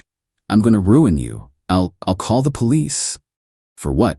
For dissolving an LLC I own 80% of? For selling inventory I paid for? For terminating a lease I signed with my own money to cover your theft? Good luck with that. Don't take it so seriously, babe. I hung up. I watched for another 10 minutes. More guests arrived. More Ubers pulled up, paused, and pulled away. It was a parade of confusion and secondhand embarrassment. Maya was just standing on the sidewalk in her tinfoil dress, screaming into her phone. Bastien was yelling at the caterers. Finally, she just crumpled, sat right down on the curb, her head in her hands. Bastien threw his velvet-suited arms up, kicked the for lease sign, and stormed off down the street, leaving her there. I finished my wine, paid my bill, and walked home. I think I'll sleep well tonight. Final update, 1 month later. The dust has settled. The silence has been profound. I moved into a new apartment. It's smaller, just a 1-bedroom, but it's all mine. The lease I was in, the one she lived in, is done. I left her the keys and a copy of the final utility bill. But as expected, the entitlement wave wasn't over. It just changed tactics. Dirty trick 1, the mother. About a week after the gala, I got a call from an unknown number. It was her mother, Lorraine. Lorraine. Leo, honey, thank God. Maya is she's a wreck.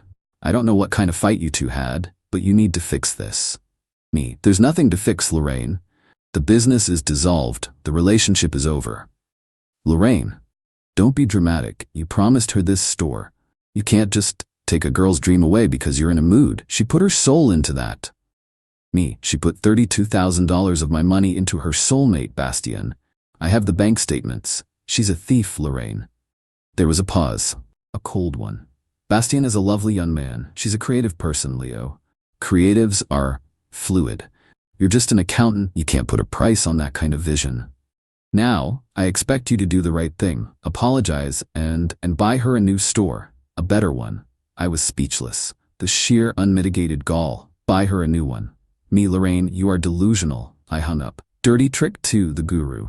2 days later, a certified letter arrives. It's from Bastien Vanguard Strategies. It's an invoice for $25,000. Line items included: brand strategy and realignment $15,000, synergistic vision casting $5,000, emotional labor and creative support $5,000. He was invoicing me for emotional labor. I laughed so hard I cried.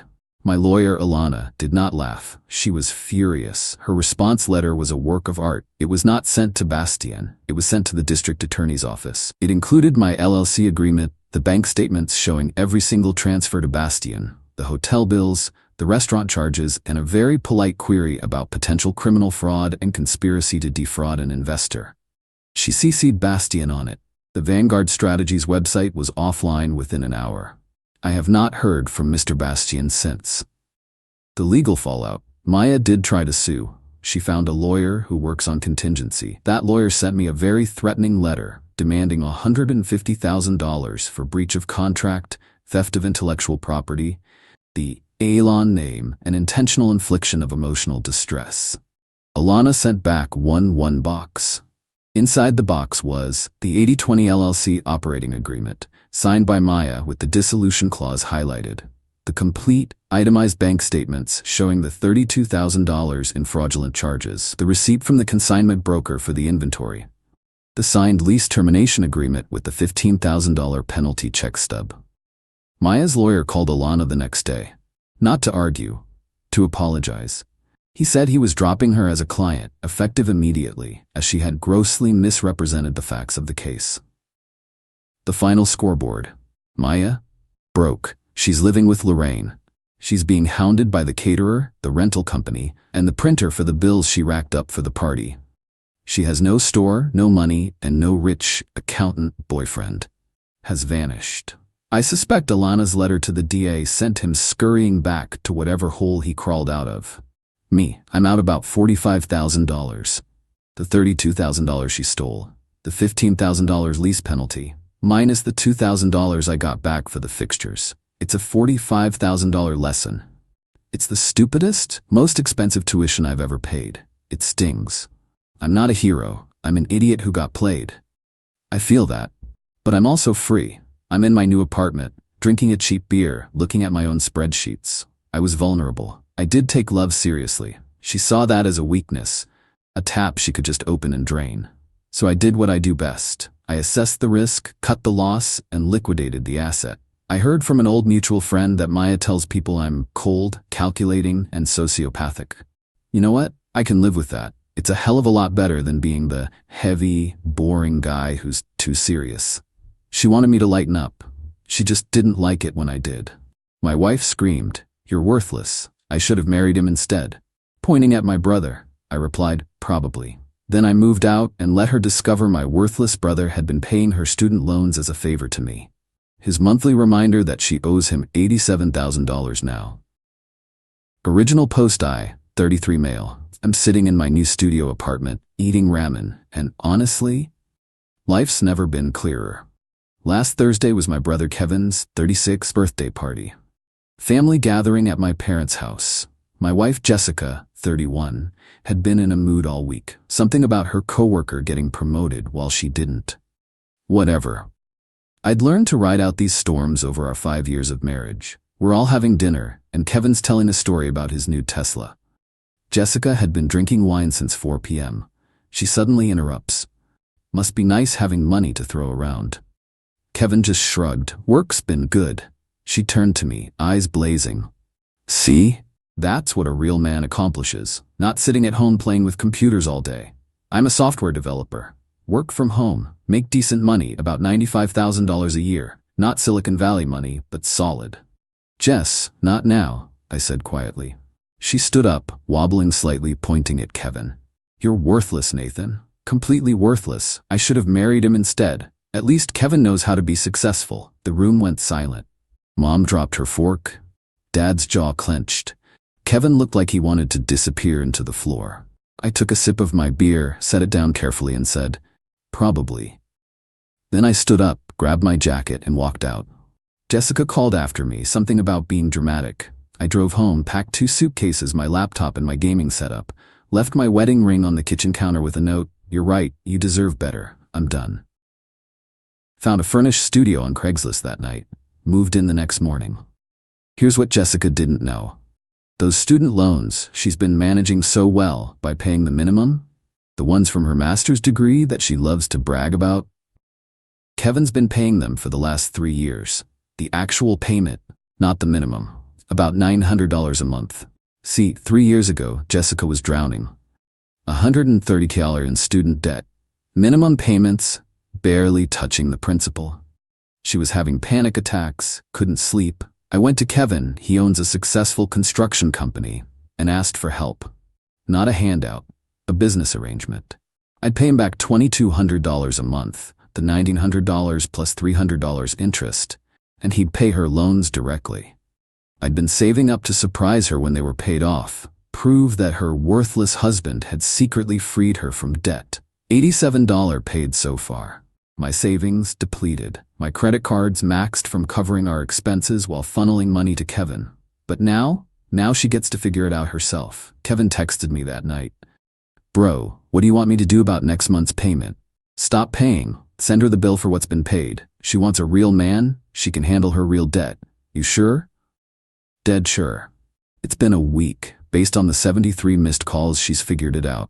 Update 1, well, that escalated exactly as expected. Monday morning, 3 days after I left, Jessica discovered the loan situation.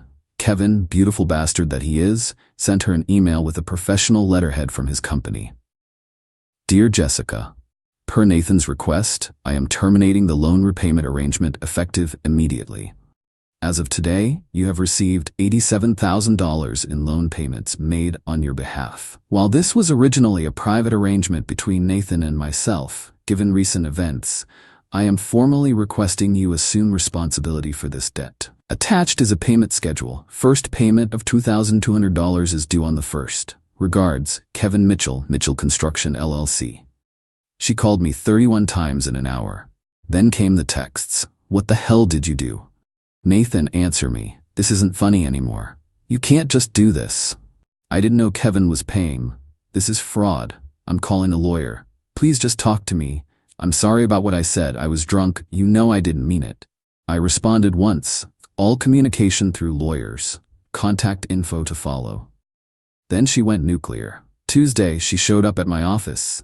Security had to escort her out after she started screaming in the lobby about me being a financial abuser and manipulative psychopath. My boss called me in, concerned. I showed him the separation paperwork I'd filed and the texts. He offered me the rest of the week off. I took it. Wednesday, the social media campaign started. Facebook, Instagram, Twitter, all painting me as the villain who secretly controlled her finances and set her up for failure. Her friends piled on with the supportive comments. Men are trash. Financial abuse is real. You deserve so much better, hun. But then, Kevin commented. Just once. On her main Facebook post, interesting perspective. Here are the receipts for 36 months of payments I made at Nathan's request because you were having panic attacks about defaulting. He depleted his savings to help you. You're welcome. He attached screenshots, every single payment. Her narrative crumbled within hours. But the best part? Thursday, she tried to log into our streaming services. Netflix, canceled. HBO, canceled. Disney Plus, canceled. Even the Spotify family plan. All in my name, all gone. She called Kevin's wife, Monica, crying about how I was being petty and purposely hurting her. Monica, who was at the birthday dinner, told her, "Jessica, you called my brother-in-law worthless in front of his entire family." What did you expect, Roses? Friday morning, I got a call from her mother, Diane. "Nathan, sweetheart, Jessica told me what's happening. This seems extreme." "Diane, did she tell you what she said?" "She mentioned a disagreement. She stood up at a family dinner, drunk, and announced I was worthless and she should have married my brother instead." Silence. "She didn't mention that part." "No, I imagine she didn't. She also didn't mention that Kevin has been paying her student loans for 3 years because I asked him to. $87,000 worth." "What?" "Ask her about it." An hour later, Jessica texted, "You turned my mom against me. Real mature." The entitlement is staggering. She genuinely believes she's the victim here. Tomorrow is the 1st of the month. Her first loan payment is due, the real one, not the minimum she thought she was paying, $2,847 a month, plus Kevin's $2,200. That's $5,047 a month she needs to find on her $65,000 salary. Good luck with that. Update 2. The first of the month hit like a freight train. Jessica had been alternating between love bombing and rage texting all weekend. Saturday morning, she sent a 3,000-word email about our beautiful history and how couples overcome challenges. By Saturday night, she was threatening to destroy my precious gaming computer that I'd left behind. Joke's on her, I took the graphics card and SSDs. But Monday? Reality check bounced hard. Her loan servicer auto-debited the actual payment amount, $2,847. Her account had $1,200. Overdraft. Then Kevin's automatic invoice system, he's petty like me, sent her a formal payment request. Another $2,200 due. She called me screaming. Actually screaming. I let it go to voicemail. "Nathan, you piece of shit. My account is overdrawn. The bank is charging me fees. You set me up. You knew this would happen. I'm going to destroy you. I'm taking everything in the divorce, everything." I texted back. "Lawyers only." Then came the extinction burst, though she had no idea that's what it was. Tuesday morning, 6 a.m., she showed up at my studio apartment, started pounding on the door. "Open up. I know you're in there. We need to talk like adults." My neighbor, an 80-year-old Korean War vet named Frank, opened his door. "Lady, it's 6 a.m. Shut up or I'm calling the cops." "Mind your own business, old man." Frank called the cops. She got a warning for disturbing the peace. I got a sympathetic pat on the shoulder from Officer Martinez, who'd apparently dealt with his own crazy ex situation back in the day. Wednesday was when she tried to get clever.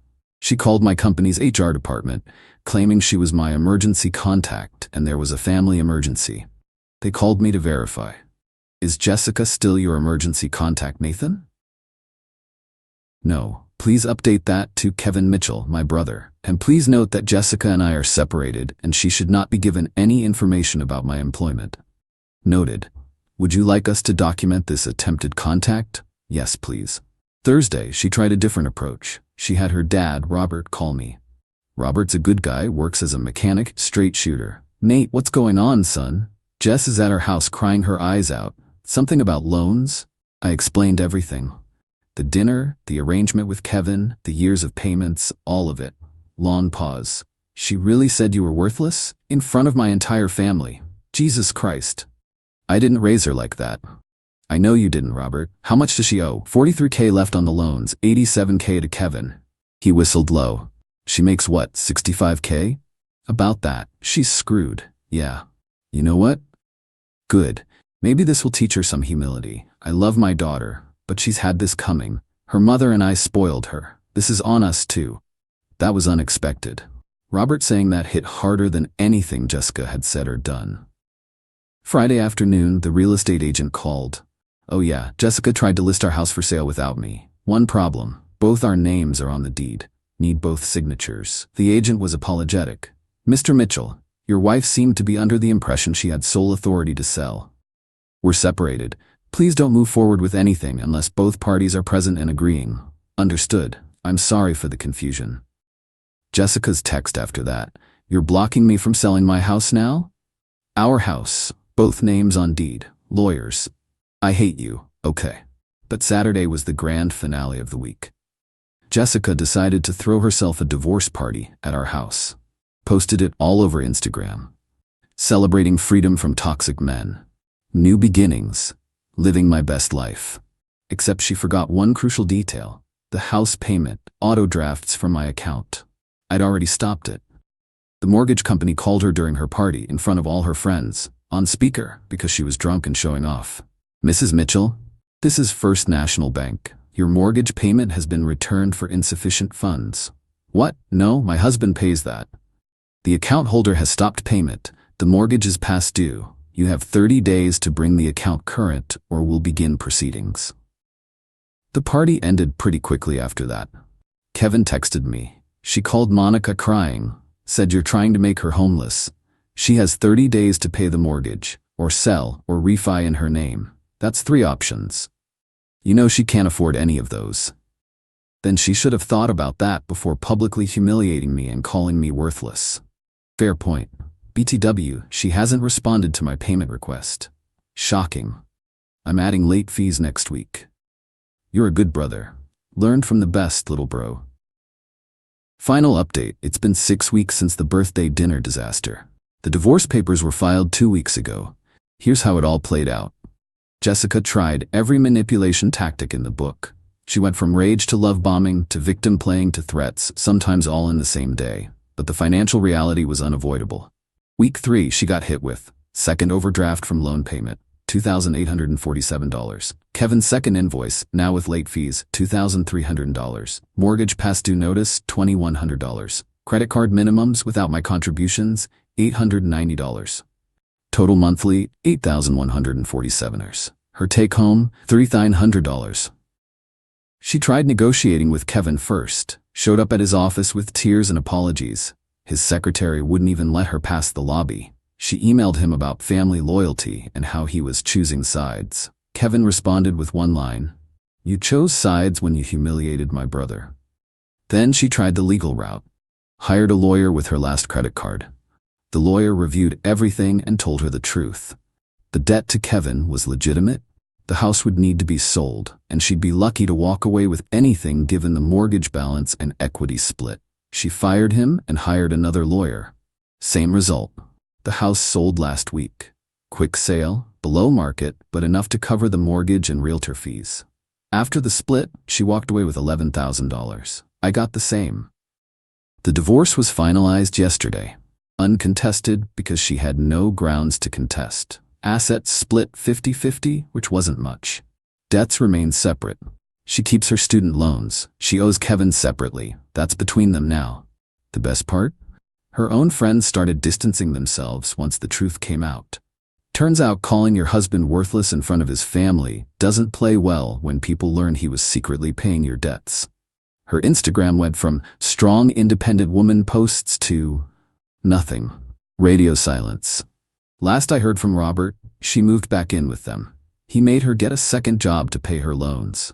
She's working at Target on weekends, he told me last week. Humbling experience for her. Should have happened years ago. Jessica sent one final text yesterday after the divorce was finalized. "I hope you're happy.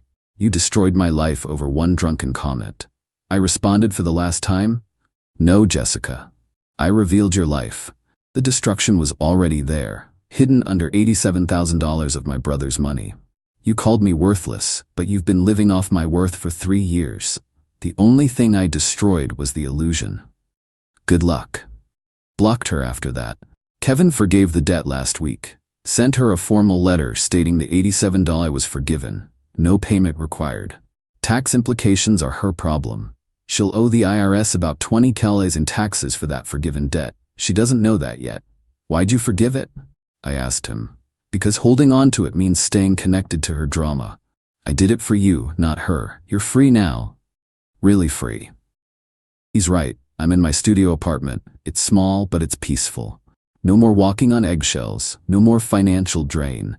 No more being called worthless while secretly being the only thing keeping her afloat. My credit's shot from the maxed cards, but I'll rebuild. Already got a raise at work. Turns out when you're not stressed about hiding $2,200 monthly payments, you perform better. Who knew? Started dating someone last week. Nothing serious yet. She's an accountant, which is ironic. First thing she said when I told her this story, Wait, you paid how much of her loans without telling her? That's the opposite of financial abuse. That's financial enabling. Yeah, it was. But the real kicker came this morning. Jessica's best friend Hannah, who was at the birthday dinner, sent me a DM. Hey Nathan, I know we weren't close, but I wanted to say I'm sorry for believing her side initially. She told me yesterday that she knew about the loans the whole time. She found out 2 years ago when she saw Kevin's name on a payment confirmation you left on your desk. She kept quiet because she wanted to see how far you'd go for her. She was testing you. Thought you should know. I stared at that message for an hour. She knew. She knew I was killing myself financially to help her. And she called me worthless anyway. I forwarded the message to Kevin. His response, "Holy shit, thank God you're divorced." Yeah, thank God. I'm not angry anymore, not even hurt, just relieved. The mask fell off, and everyone saw who she really was, including her. My therapist, yeah, got one of those now, said something that stuck. Nathan, you spent 3 years trying to prove your worth to someone who assigned you none. The only person who needed to recognize your worth was you. She's right. I'm worth more than being someone's secret financial plan while being publicly humiliated. I'm worth more than maxed credit cards and depleted savings for someone who'd call me worthless at a family dinner. I'm worth more than Jessica ever deserved. Probably should have married Kevin instead. Nah, she was never worth either of us. I'm good now. Really good. Studio apartment, ramen dinners and all.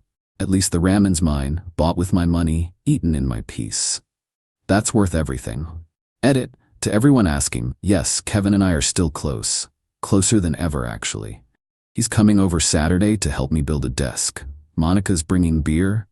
Family that actually values you, that's worth more than any loan payment. Edit 2, stop asking for Jessica's social media. Let her rebuild in peace. We're all moving on. Edit 3, yes, the tax implications for forgiven debt are real. Consult a tax attorney if you're ever in this situation. The IRS considers forgiven debt as income. She's in for a surprise come April. She said, I'm pressing abuse charges unless you pay. I said, do it. Then I submitted 6 hours of security footage to the police. Her false report charges stuck. I'm 35 male, sitting in a silent apartment that feels both entirely mine and deeply contaminated. The last 48 hours have felt like a slow-motion car crash, the kind where you're lucid for every single second of impact. It's a strange feeling, being the target of an extinction-level event, and walking away with nothing but a clear head and a hard drive full of evidence. My girlfriend, now ex-girlfriend, Chloe, 32, and I had been together for 3 years. We lived in my condo, which I owned long before I met her. On the surface, things were good. We had fun, we traveled, our friends meshed well, but beneath the surface there was always a current of transactionalism from her side. Little things, her car breaking down and the solution being me buying her a new one, which I did, putting it in my name with the verbal agreement she'd pay me back. The way our money was always my money, and her money, from a decently paying marketing job, was always her money. I'd flagged it internally, but I loved her, so I made excuses. The catalyst for the end was my annual bonus, a significant one. I'd earmarked it for investments and a kitchen renovation. When I told her my plans, her face fell. She informed me, already planned a month-long trip to Southeast Asia for us, a shopping spree, and a down payment on a luxury watch for herself. It wasn't a discussion. It was a presentation of a budget for my bonus. I finally put my foot down. I told her no. I explained that we needed to be smarter with our finances, that her spending was becoming a serious issue, and that I wasn't a walking ATM. The conversation, held right in our living room, started tense and quickly devolved. She accused me of being controlling, ungenerous, of financially abusing her by not letting her spend my money as she saw fit. It was absurd, a masterclass in gaslighting. When she saw I wouldn't budge, her entire demeanor shifted. The faux outrage evaporated, replaced by something cold and reptilian. Chloe, so that's it? You're just cutting me off? Me, this isn't cutting you off, Chloe. This is me saying you can't spend my entire bonus on a whim. We need to be partners in this. No. I see what this is. You're breaking up with me. If you think a relationship is contingent on you having unfettered access to my bank account, then maybe we should be. She stood there for a moment, her eyes calculating. Then she delivered the line that changed everything. "Fine. You want me gone? It'll cost you. I've given you 3 years of my life. I need $50,000 to get back on my feet. Consider it a severance package." I actually laughed. A short, sharp, incredulous sound. "You're insane. I'm not paying you to break up with me." Her face hardened into a mask of pure malice. "You will, or I'll go to the police and tell them what you did to me tonight. How you got angry about money, threw me against the wall, and threatened me. A man with your job in this building? An abuse charge would ruin you." They always believed the woman. My blood ran cold, but my mind went strangely, perfectly clear. The shock was so profound it burned away all the anger and hurt, leaving only icy resolve. I looked at her, this woman I thought I loved, and saw a complete stranger, a predator. And I remembered my greatest asset. About 3 months ago, there was a string of car break-ins in our building's garage. It spooked me enough to upgrade my home security. I didn't just get a door alarm. I had 4 high-definition, wide-angle cameras professionally installed. They covered the front entryway, the kitchen, the main living area, and the balcony door. They recorded high-quality video and audio on a 24/7 loop to a local hard drive with cloud backup. I'd told Chloe about them. She'd called it overkill and then promptly forgot they existed. But I never did. Every second of our conversation, every fabricated accusation she was now threatening me with, had been recorded from 2 different angles. I looked her dead in the eye, my voice was unnaturally calm. "Me, do it." Blinks, thrown off. "What did you say?" "Me." I said, "Do it. Go to the police. File your report. Do not pass go. Do not collect $200. Go straight there and tell them your story. I will not be giving you a single cent." "You think I'm bluffing? I'll do it, Alex. I'll ruin you." "Me, that is your prerogative. Now, please pack a bag and leave my home." She stared at me, searching for a crack in my composure. For the fear she expected to see, she found none. She was so confident in her threat, so certain of its power, that my calm refusal simply didn't compute. It was the last thing she expected. With a final venomous glare, she stormed into the bedroom, packed a single suitcase with her most expensive belongings, and slammed the door on her way out. The moment the door closed, I moved. It wasn't panic, it was procedure. I went to my office, opened the security software on my computer, and isolated the footage. I started the export for the entire relevant period, from the moment I got home from work until the moment she left. 6 hours and 14 minutes of pristine 4K video and crystal clear audio. I saved it to a new encrypted external hard drive. Then I saved it again to a second drive. Next I called a lawyer. Not just any lawyer, but the top criminal defense attorney in the city, a man a colleague had on retainer. I explained the situation concisely. He listened without interruption. "Lawyer, she made the threat explicitly, and the cameras recorded it?" "Me, yes. Every word." "Good. Do not contact her. Do not respond to her, her family, or her friends. Do nothing. When the police call you, and they will, you will say only this: I will be happy to cooperate fully, but I will not provide a statement until my lawyer is present. Then you will call me." We let her walk into the trap she set for herself. So now I wait. The hard drive sits on my desk like a black monolith, holding the truth. She wanted to play the most dangerous game imaginable. She had no idea I was holding the rule book, the scorecard, and the instant replay. Update 1. It took 4 days. 4 days of nerve-wracking silence where I started to wonder if she'd thought better of it. But a person willing to make that kind of threat isn't wired for self-preservation or logic. They're wired for escalation. The call came on a Tuesday afternoon. A detective from the city police department asking me to come to the precinct to discuss a complaint made against me by Chloe. His tone was professionally neutral, but the implication was heavy. I followed my lawyer's instructions to the letter. I will be happy to cooperate fully, but I will not provide a statement until my lawyer is present. I called my lawyer, Mr. Harrison, and we arranged to meet them the next day. I walked into the precinct with Mr. Harrison, the encrypted hard drive in my briefcase.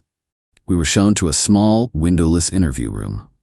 2 detectives sat across the table. The lead detective, a man named Miller, laid it out. Chloe had given them a masterful performance. She claimed our argument over money had turned violent. She alleged I'd shoved her, that she'd hit her head against the drywall, and that I'd screamed in her face that if she ever tried to leave me, I'd make sure she had nothing. She'd even produced a faint bruise on her arm, which she claimed came from me grabbing her. She had cried, she had acted terrified, and she had been utterly convincing. They had taken her statement, photographed the bruise, and opened a felony domestic assault investigation. As Miller spoke, Mr. Harrison just listened, occasionally jotting a note. I kept my expression neutral, my hands calm on the table in front of me. I felt a surreal sense of detachment, like watching a movie where I was the main character. So, Mr. Davies, that's a serious allegation. We'd like to hear your side of the story. Mr. Harrison spoke first. Before my client says anything, we have something we'd like you to see. Detective, this is an encrypted hard drive containing a complete video and audio recording of the entire evening in question, from approximately 5 p.m. to 11 p.m., captured by a professionally installed home security system. I placed the drive on the table. The detectives exchanged a look. This was clearly not a standard development. You have the whole thing on video? Yes. Every moment, from the moment I got home to the moment she left. They took the drive and led us to another room with a computer set up. A tech officer plugged it in, I provided the password, and he brought the files up. I directed him to the main living room camera feed, time-stamped to the beginning of our argument. For the next hour, the four of us watched the entire event unfold in pristine high definition. We watched the calm conversation about my bonus. We watched it turn into an argument, with Chloe's voice rising in anger while mine remained level. We watched her accusations of financial abuse. Then came the critical moments. The video clearly showed me standing a good 5 feet away from her at all times, never once making a move toward her. It showed me standing with my arms crossed as she delivered her ultimatum. $50,000 or I'll press charges. The audio was perfect. Her every threat, every word of her extortion attempt, was captured. The camera even caught the assault. It showed her storming past me towards the bedroom. As she did, she violently swung her own arm into the doorframe right where the bruise was. She barely broke stride. It was a deliberate, self-inflicted act. The video then showed her leaving, suitcase in hand, without a single mark on her. We watched my calm do it and her shocked reaction. We watched her leave. The entire narrative she had spun, the entire foundation of their felony investigation, crumbled to dust in real time on that monitor. When the footage ended, there was a long silence in the room. Detective Miller slowly turned away from the screen and looked at me, then at Mr. Harrison. His professional neutrality was gone, replaced by a look of grim fury. Not at me. Miller, holy hell. His partner just shook his head, looking disgusted. She hit her own arm on the doorframe, and we have her on tape trying to extort him. Mr. Harrison leaned forward. As you can see, detectives, my client is not the perpetrator here. He is the victim of an egregious and malicious false report and a clear-cut case of attempted extortion. We are, of course, prepared to cooperate fully with any investigation you choose to open into Ms. Albright's conduct. The entire tone of the meeting shifted. I was no longer a suspect. I was the primary witness in a new case. They took a formal statement from me, documenting everything. They kept the hard drive as evidence. As we left the precinct, Miller shook my hand and said, "I'm sorry you had to go through this, Mr. Davies. We'll be in touch." The smear campaign began that evening. Chloe, blissfully unaware of the footage, had clearly gone on the offensive. Mutual friends started texting me, "Dude, I can't believe you'd put your hands on her.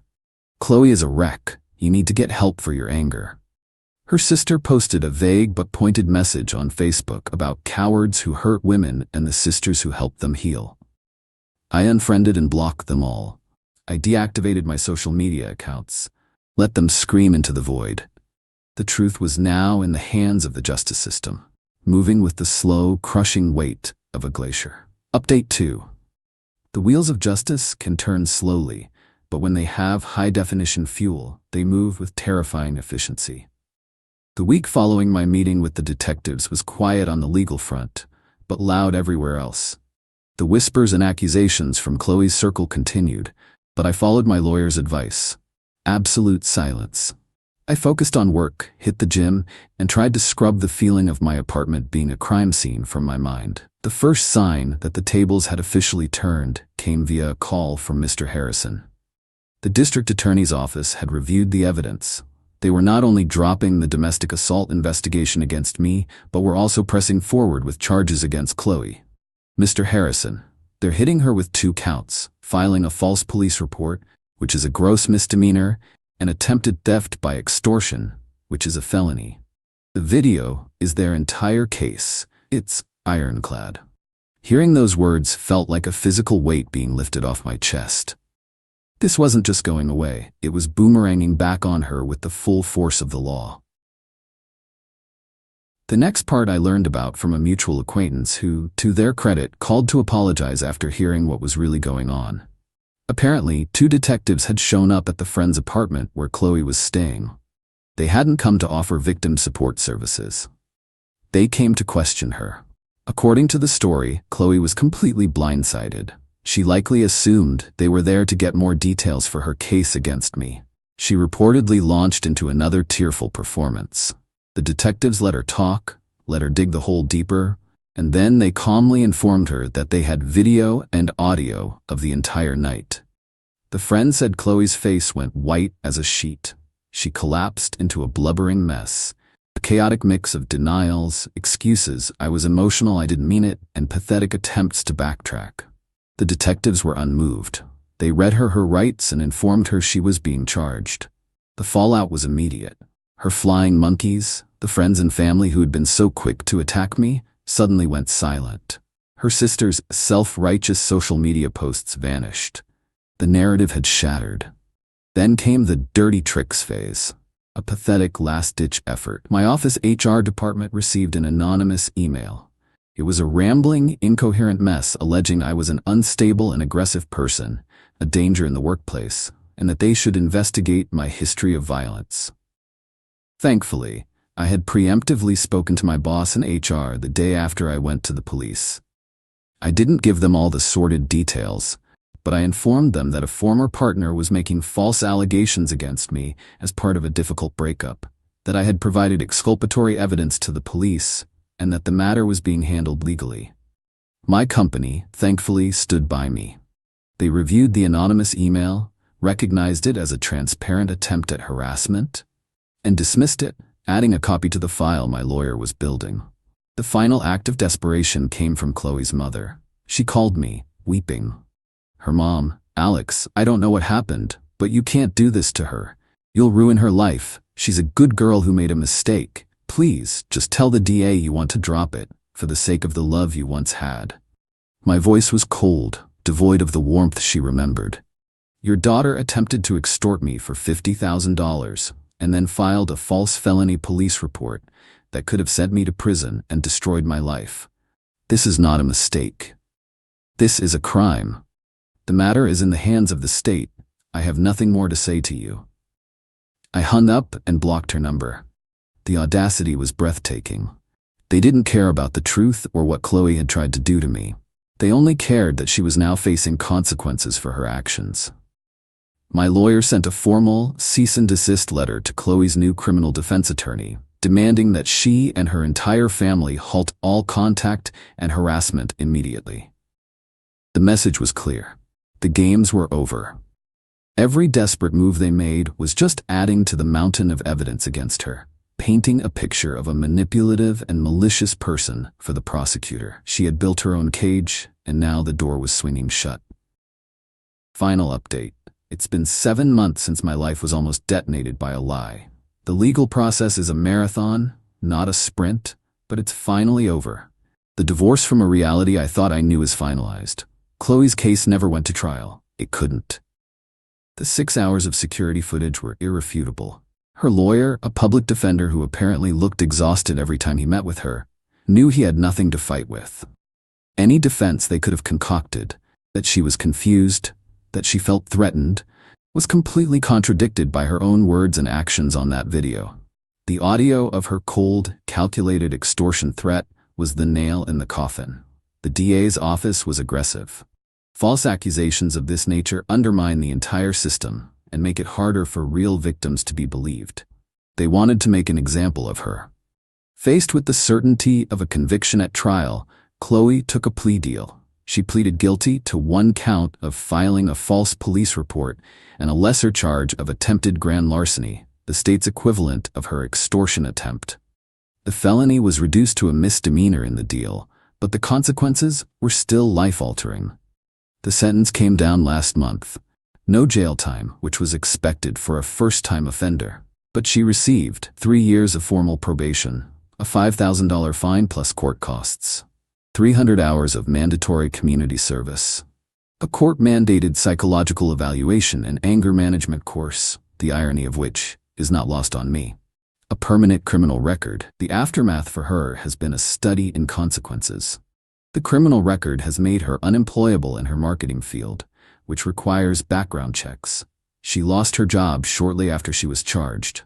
The friend she was staying with kicked her out, unwilling to live with the drama. Her sister has distanced herself. Last I heard, Chloe had to move back in with her parents in her hometown, a humiliating retreat for a woman who prided herself on her sophisticated city life. She has, by all accounts, learned nothing. The narrative she spins to the few who will still listen is one of victimhood. How her ex-boyfriend used a secret recording to twist her words and ruin her life over a simple mistake she made when she was emotional. The lack of self-awareness is staggering. As for me, the past 7 months have been expensive, stressful, and deeply disillusioning.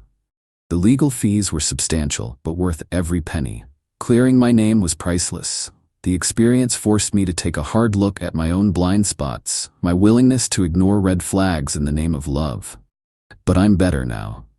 The apartment is finally just my home again. I did renovate the kitchen. I went on a trip by myself, and it was incredible. I've reconnected with friends I'd neglected. I haven't dated, and I won't for a while. The trust that requires feels a million miles away. There was no shouting match revenge, no satisfying moment of me confronting her. The most satisfying part was the cold, indifferent process of the law. My revenge was simply allowing the truth in all its high-definition clarity to be seen. I just opened the door, and she walked right into a cell of her own making. She tried to burn my world down for money, and instead she just incinerated her own future. And the most damning thing of all? It was all on camera, a permanent record of the moment she chose to set the match. My wife laughed. "Ha, this is my second family now." While I stood there heartbroken, I said, "Congratulations." When her second family discovered she'd been married to both of us simultaneously, second place came with federal charges. I, 41 male, discovered my wife Claire, 39, has been living a complete double life for the past 4 years. We've been married for 11 years total. It started 3 months ago when Claire's phone died and she asked to use mine to call her work friend about covering her shift.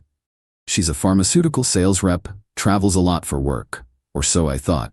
She dialed the number from memory, but forgot to close the recent calls afterward. The contact showed up as Tristan, husband, with a heart emoji. My stomach dropped. I checked her social media from my account. Nothing suspicious. But then I remembered she'd mentioned making a LinkedIn for networking a few years back. I searched for her there. 2 profiles. Claire Morrison, her maiden name, and Claire Fitzgerald, my last name. The Morrison profile listed her as regional sales director, living in a city 4 hours away. Relation status married. The profile picture, her in a wedding dress I'd never seen, standing next to a man who wasn't me. I did some digging. Tristan Morrison exists. He owns a construction company. They have a house together, found the property records online. The deed was signed 2 months after our 7th anniversary. But here's the kicker. We have 2 kids together, Lily 9 and Jacob 7. I'm a teacher, summer's off, so I'm with them constantly when school's out. How the hell was she managing another whole family? I hired a PI. Yeah, sounds dramatic, but I needed proof before confronting her. What he found was insane. Claire had another identity entirely, different social security number, stolen from someone who died as a child. The PI figured this out through some database, different driver's license, the works. She'd been traveling for work 3 to 4 days a week. Those days, she was living with Tristan and their 2 kids, twins, age 3. The logistics were actually brilliant. She'd leave Monday morning for sales calls, spend Monday, Wednesday with family number 2, then come home Wednesday night, claiming exhaustion from travel. Fridays were her admin days, working from home with us. Every other weekend she had regional meetings, really just spending weekends with them. She'd been collecting 2 insurance policies, 2 sets of tax benefits, everything. The woman was living completely separate lives. I sat on this information for 2 weeks, documenting everything. Downloaded her LinkedIn profiles, got copies of the property records, the PI's full report. I even drove to Tristan's house one Tuesday and saw her car in the driveway. Took pictures. Last Sunday she was in the kitchen making breakfast, laughing at something on her phone. I asked what was funny. "Oh, just Tristan sent me a video of the twins trying to sing happy birthday to his mom. They're at that age where everything's hilarious." She said it so casually, like she hadn't just admitted to her actual husband that she had another family. "Who's Tristan?" I asked, playing dumb. She froze for half a second, then recovered. "Work colleague. His kids are adorable." "Can I see?" She clutched her phone. "Oh, it's nothing interesting." "Claire, who's Tristan?" Her face went through about 10 emotions. Then she did something I'll never forget. She laughed. Actually laughed. "Ha ha! Well, guess the cat's out of the bag. This is my second family now." Just said it, like she was revealing she'd bought a new car or something. "Your second family? Oh, don't be so dramatic, Brett. Lots of people have complicated situations." "Complicated? You're married to another man." "Technically, that marriage isn't fully legal since I used different documents." "So you committed identity theft and bigamy?" She rolled her eyes. "You're overreacting. I love both my families. I'm not abandoning anyone. I'm just expanded." "Expanded? Claire, this is a federal crime, multiple federal crimes. Only if someone reports it," she said, still smiling. "And why would you do that? Think of Lily and Jacob. Do you want their mother in prison?" The entitlement, the complete lack of remorse. She genuinely thought she'd done nothing wrong. "Does Tristan know about us?" "Of course not. He thinks I'm a regional director who travels for work." "So you're lying to both of us." "I'm maintaining 2 households. It's exhausting, actually. You could be more appreciative." I walked out, took the kids to my mother's house and told Claire we needed space. She sent me dozens of texts about how I was being closed-minded and breaking up our family over nothing. Update 1. I contacted Tristan. "I know some of you said not to, but the man deserved to know." I sent him an email with all the evidence. My marriage certificate, family photos spanning 11 years, everything. He called me within an hour. The man was destroyed. He thought Claire was his soulmate. They'd been married for 4 years, had twins together, were trying for another kid. "She's at a conference in Denver this week," he said. "No, she's not. She's at home with me and our kids. Well, was. I kicked her out 3 days ago." We compared notes, the stories she told, the elaborate lies. She had fake business cards, a fake LinkedIn with fake colleagues who'd endorse her skills. She'd created an entire fictional career. Tristan was more angry than hurt. "I'm gonna destroy her," he said. "Get in line," I told him. We agreed to coordinate. Both file police reports, both file for divorce annulment, share evidence. Then Claire made everything worse. She showed up at my school. During my lunch break, in front of other teachers, she started this whole performance about how I was having a mental breakdown and making up stories about her having another family. "Brett's been under a lot of stress," she told my colleague Diane. "He's invented this whole conspiracy theory about me having another husband. I'm worried about his mental health." I pulled out my phone and showed Diane the photo of Claire in a wedding dress with Tristan. "This conspiracy theory?" Claire's mask slipped. That's from a commercial shoot I do modeling sometimes." "A commercial shoot where you signed a marriage certificate?" She grabbed my arm, hard. "We need to talk privately." "No, Claire, we're done talking." She started crying then. Big dramatic tears. "How can you do this to our children? They need their mother." "They need a mother who isn't a criminal." That's when she snapped.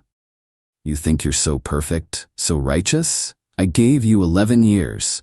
I gave you 2 beautiful children, and this is how you repay me? You gave me half of 11 years, the other half you gave to Tristan. I worked my ass off maintaining both families. Do you know how exhausting it is keeping everyone happy?" The other teachers were stunned. She'd basically just confessed in front of witnesses. I filed the police report that afternoon. Identity theft, bigamy, fraud. The detective's eyes got wider with each document I showed him. In 20 years, I've never seen anything quite like this, he said. Meanwhile, Tristan went nuclear. He didn't just file a report, he hired a forensic accountant. Turns out Claire had been using her fake identity to take out credit cards, loans, even a car lease, all in the fake name, but using Tristan's address. Update 2, Claire was arrested yesterday. The federal charges are no joke.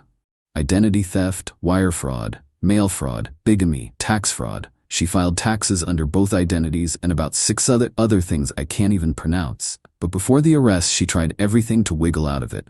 First, she went to my mother. Showed up at her house with my kids, it was her weekend, crying about how I was destroying our family. My mom, bless her, recorded the whole conversation on her phone. Claire, I made mistakes, but I never stopped loving Brett and the kids. You married another man. That's just paperwork. The heart wants what the heart wants. The law wants what the law wants too, dear. Then she tried Tristan's family. His sister called me, said Claire showed up at her job, begging her to convince Tristan to drop the charges, said she was pregnant with his child and needed support. Plot twist, she wasn't pregnant. Tristan had gotten a vasectomy after the twins. She didn't know because she'd missed that business trip when he had it done. The arrest happened at Tristan's house. She'd gone there to pick up her things, supervised by police, but there was already a warrant. They cuffed her in the driveway. Tristan sent me the doorbell camera footage. She was screaming about how we were jealous and couldn't handle a strong woman living life on her terms. Her lawyer contacted mine. They wanted to make a deal. If I dropped the charges and convinced Tristan to do the same, she'd give me full custody and walk away. My lawyer laughed. She's facing 20+ years in federal prison. She doesn't have bargaining power here. The FBI got involved because the identity theft crossed state lines. They found more than we knew. Claire had 3 other partial identities she was building: credit cards, apartment applications, even a dating profile on some sugar daddy website. Her parents bailed her out, a $100,000 bond. They put up their house. Then she did the stupidest thing possible. She went on Facebook Live. For 18 minutes, she ranted about how society forces women to fragment themselves and how she was a pioneer of modern relationships. She said monogamy was a patriarchal prison, and she was being persecuted for loving too much.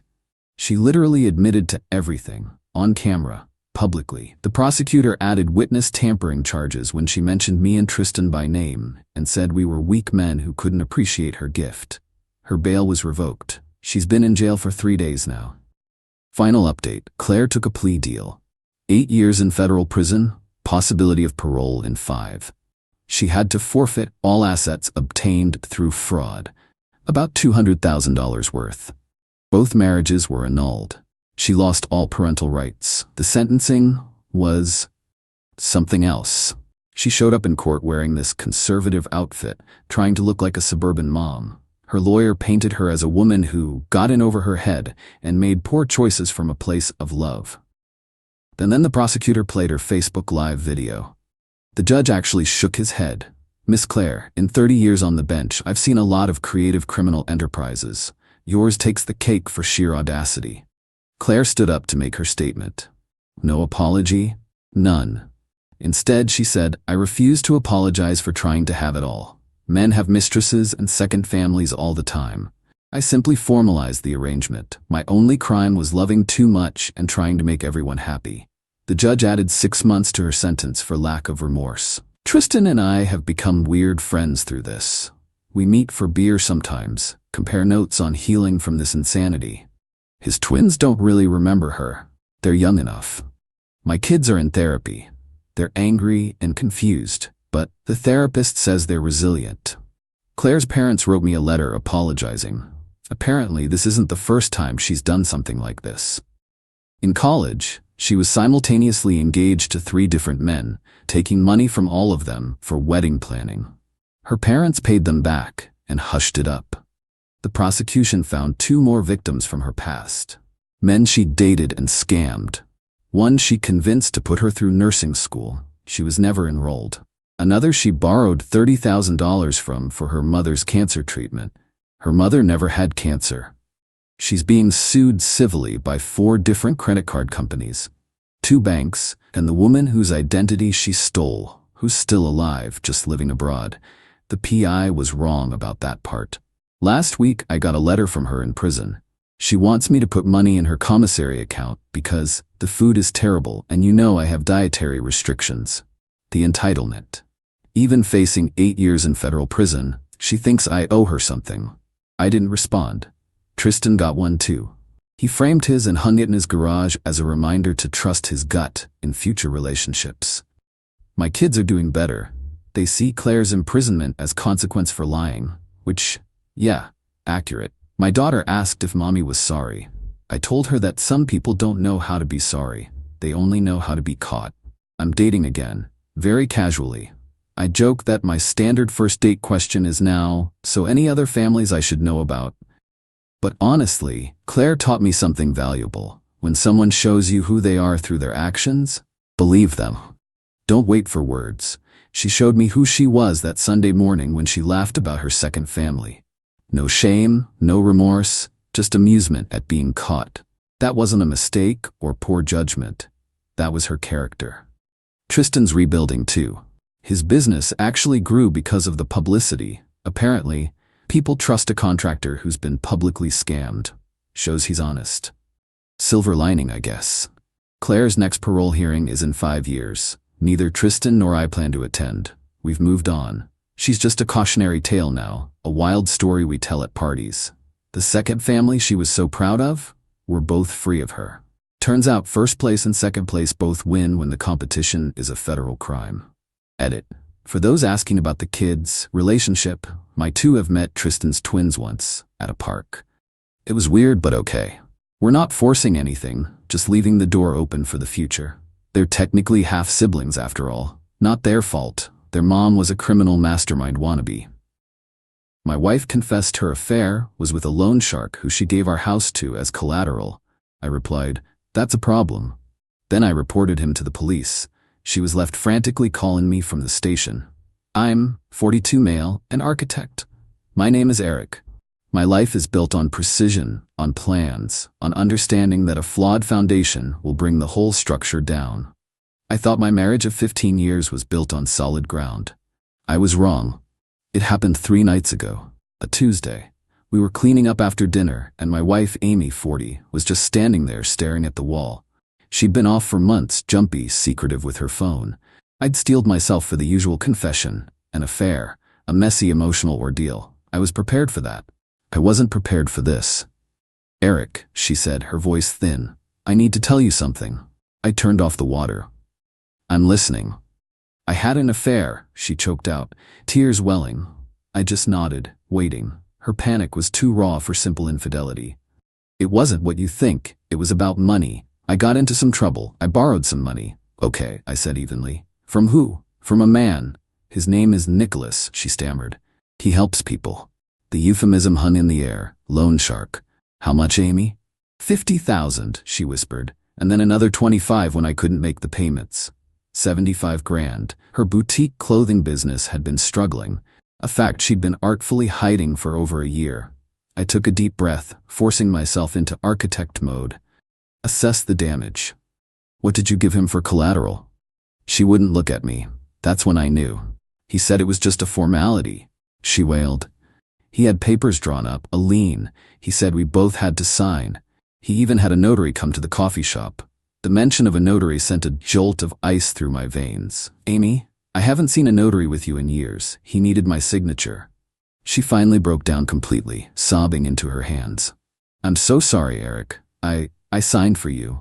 The notary barely looked up. "It all happened so fast. I was so scared. I thought I could pay it back before you ever found out." She had forged my signature. She had used a complicit or negligent notary to legitimize a fraudulent document, handing the single biggest asset we owned, the home I designed myself, to a predator. I stood there, the silence broken only by her gulping sobs.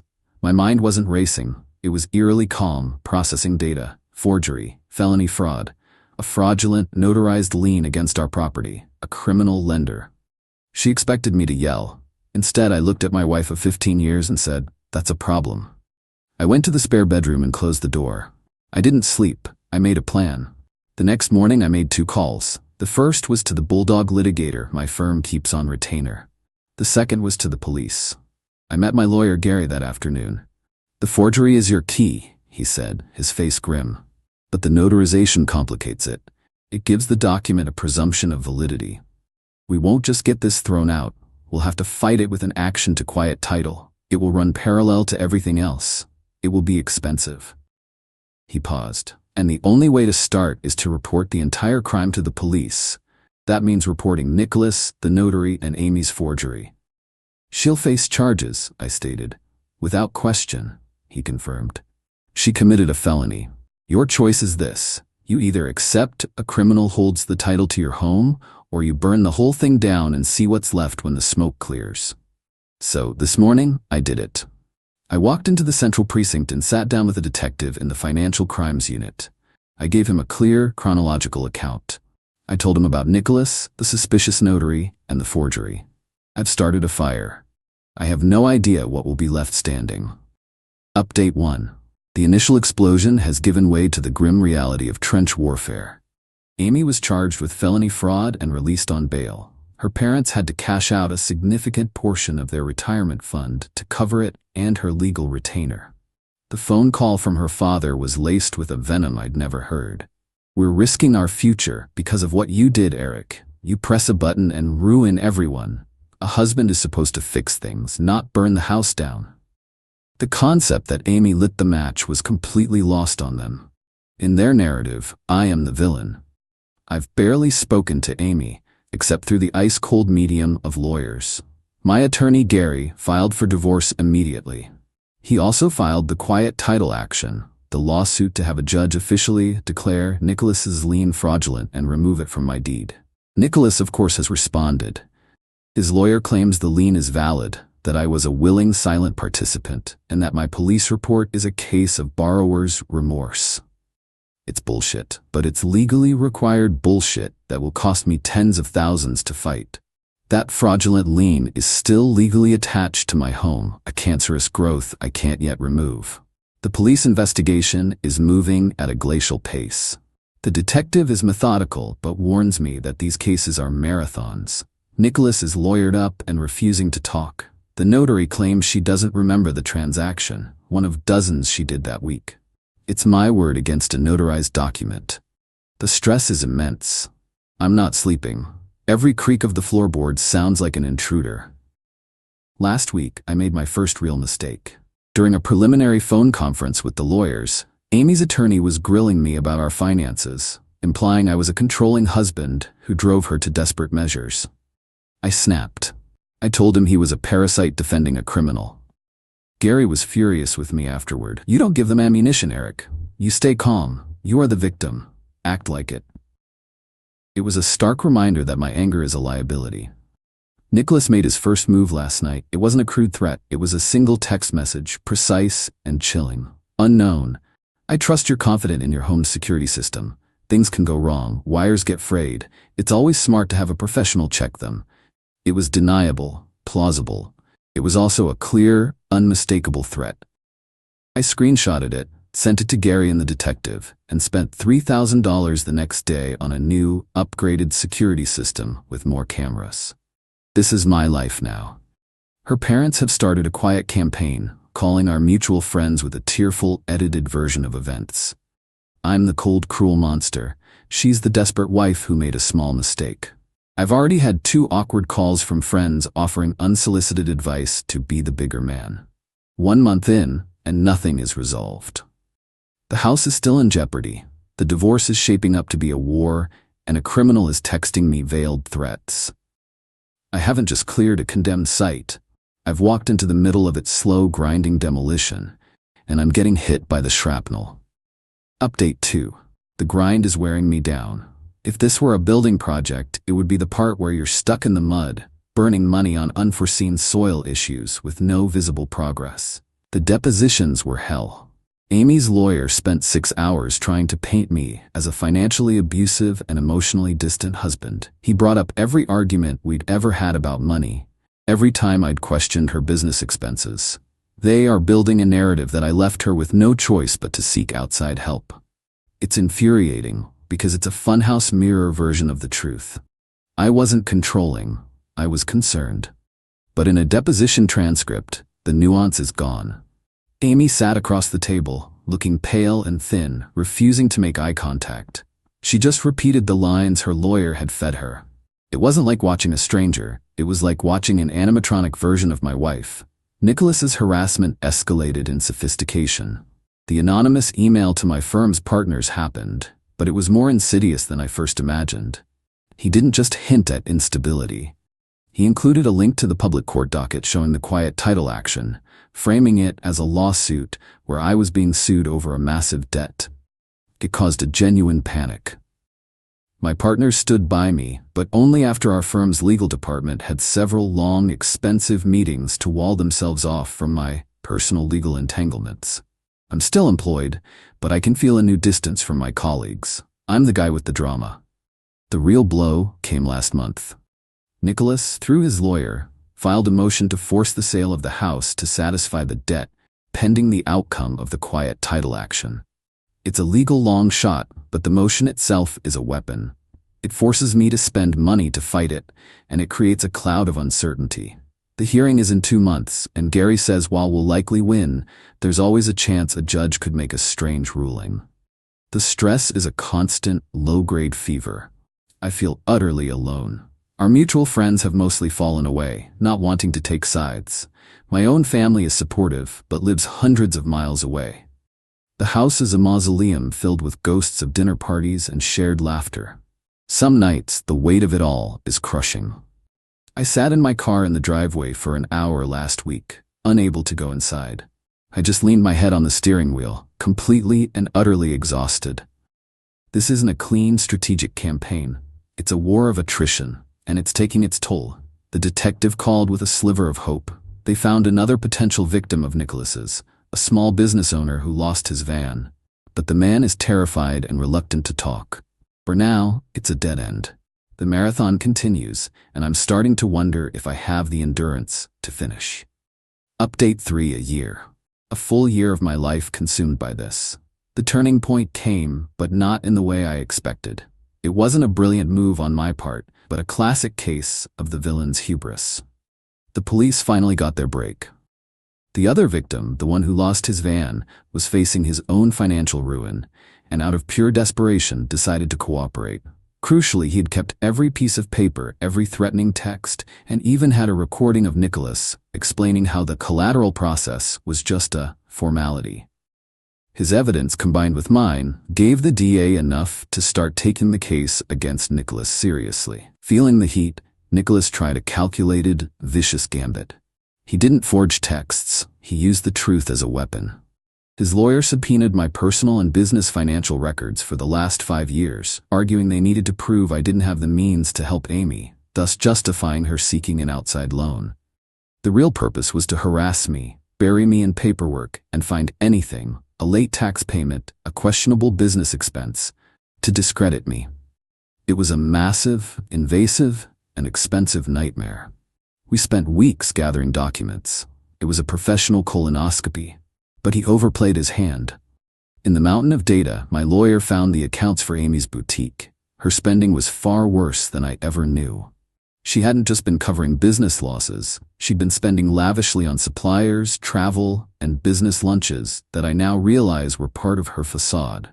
This evidence demolished her lawyer's narrative that she was a helpless victim of my financial control. In trying to expose me, Nicholas had inadvertently exposed the depth of her deception. That revelation seemed to break something in Amy. Her parents' money was gone. Her lawyer was demanding more. The reality that she was facing a felony conviction with no savior in sight finally crashed down on her. We had a court-mandated settlement conference for the divorce.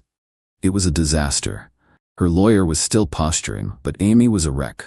During a recess, she cornered me in the hallway. The change was horrifying. The entitled anger was gone, replaced by a raw, animal panic. "Eric, you have to stop this," she pleaded, her voice ragged. "Call it off. I'll do anything. I'll say whatever you want. I can't go to jail. I have nothing. I'm living in my parents' basement." "It's too late for that, Amy," I said, my voice flat. "Then give me something," she hissed, grabbing my arm. "The house? Give me enough from the sale to start over. You owe me that. For 15 years, you owe me that.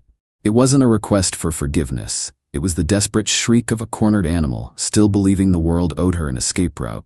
I pulled my arm away and walked back into the conference room. The war isn't over, but the endgame is in sight. Nicholas's trial date is set. The evidence against him is strong. Our motion to dismiss his claim on the house is finally going before a judge next month, and Gary is confident. The divorce is the last piece. Her desperation has made her unpredictable, but it has also shattered her credibility. The foundation is cracked beyond repair, and all that's left is to negotiate the demolition. Final update. The war is over. I didn't win a glorious victory. I survived a siege. The last 7 months were a slow, methodical grind to the finish line. There was no single day of triumph, just a series of small, exhausting battles that finally led to peace. Nicholas, his trial was a 6-day affair.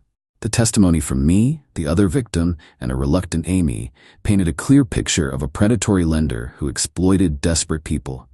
His lawyer tried to portray him as a legitimate high-risk lender, but the jury saw through it. He was found guilty. I had hoped for a decade-long sentence, a true end to his career. He got 5 years. With parole, he might be out in 3. It's not the justice I wanted, but it's the justice I got. I have to live with that. The house. 2 weeks after Nicholas's conviction, we finally had our day in court for the quiet title action. With Nicholas's criminal conviction as evidence, the judge ruled the lien was unequivocally fraudulent and ordered it expunged from the deed. After 18 months of it hanging over my head, the house was finally, legally, mine again. I didn't even celebrate. I went home, poured a glass of whiskey, and sat in the dark, feeling the absence of that crushing weight for the first time. The relief was so profound it felt like grief. Amy, faced with her own trial, she took the plea deal offered by the DA. In exchange for her testimony against Nicholas, she pleaded guilty to 1 count of felony fraud. She was sentenced to 5 years of probation and 1,000 hours of community service. She has a felony record that will shadow her for the rest of her life. The divorce. This was the last, ugliest battle. With the house secured, her only leverage was to drag me through a costly trial. We settled on the courthouse steps. The agreement was brutal but realistic. I kept the house, my car, and my entire pension. Our joint savings account had been drained by the first wave of legal fees. However, to avoid a trial, Gary advised me to make a one-time equalization payment of $15,000 drawn from my personal savings. It was galling. It felt like a reward for her behavior. But as Gary put it, do you want to pay her $15,000 to go away forever? Or do you want to pay me $50,000 to fight her in court and maybe get the same result? I wrote the check. It was the cost of freedom. Her last communication was a venomous email from a new address, accusing me of robbing her of her life and leaving her with nothing. It was filled with the same entitled rage, completely devoid of self-awareness. I deleted it without replying. I am 44 years old now. This ordeal has cost me nearly 2 years of my life, over $100,000 in legal fees and security upgrades, my marriage, and any remaining innocence I had about the world. I am not the same man who stood in his kitchen listening to a confession. That man was softer, more trusting. This one is cynical, wary, and tired. There was no satisfaction in watching Amy's downfall. There was only a grim sense of inevitability. She wasn't a monster. She was a profoundly weak person who made monstrous choices. I don't hate her. I feel nothing for her at all. Life is quiet. I've started reclaiming my space, both physically and mentally. I'm focusing on my work. I go for long walks. I'm starting to see friends again. The future isn't a bright, exciting vista. It's a quiet, empty plot of land. But the ground is stable. The title is clear, and for the first time in a very long time, I'm ready to consider the blueprints. She posted, "Some people will never be enough," after I proposed with a 1-carat ring instead of 2. I commented, "You're absolutely right." Then I proposed to someone else with the same ring 1 year later. Her mother called me begging to give her daughter another chance after seeing the wedding announcement. I, 30 male, proposed to my girlfriend Kendra, 28, 6 months ago, after 3 years together. I'd saved for 8 months to buy a 1-carat solitaire diamond ring, Cost me $6,200. Not the biggest purchase of my life, but as someone making $72,000 a year, it was significant. I planned everything perfectly. Her favorite restaurant, private room, photographer hidden to capture the moment. When I got on one knee, she said yes. We kissed, cried, the whole thing. The photographer got beautiful shots.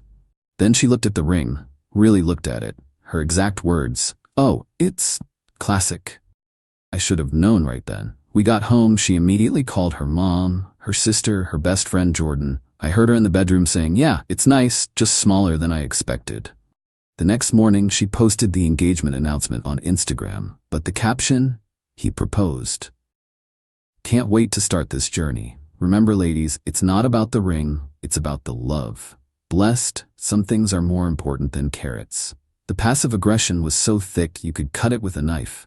Then, 2 hours later, she posted on her story, "Some people will never be enough, no matter how hard they try. But we accept what we think we deserve." She didn't tag me, but all our friends saw it. My phone started blowing up. My best friend Cameron, "Bro, what's going on?" My sister, "Did you guys have a fight?" Her friend Jordan, "Just saw Kendra's story. You okay?" I confronted her that evening. "What was that post about?" She played dumb. "What post?" I showed her the screenshot Cameron sent me. "Oh, that wasn't about you. That was about my coworker. She's having issues." "Really? 2 hours after announcing our engagement?" She got defensive. "God, not everything is about you, Jason. Why are you so insecure?" "I'm not insecure. I'm asking why you're posting cryptic messages after I proposed." Then she said it. "Maybe if you'd put more thought into the ring, you wouldn't be so paranoid." More thought? I saved for 8 months. That's the problem. You saved for 8 months and could only afford this? She held up her hand like the ring was contaminated. "It's a 1-carat diamond. It's beautiful." "It's embarrassing. Jordan's boyfriend proposed with a 2.5-carat ring and he makes less than you." Jordan's boyfriend is drowning in debt. At least he prioritizes her. I stood up. "You know what? You're right. Some people will never be enough."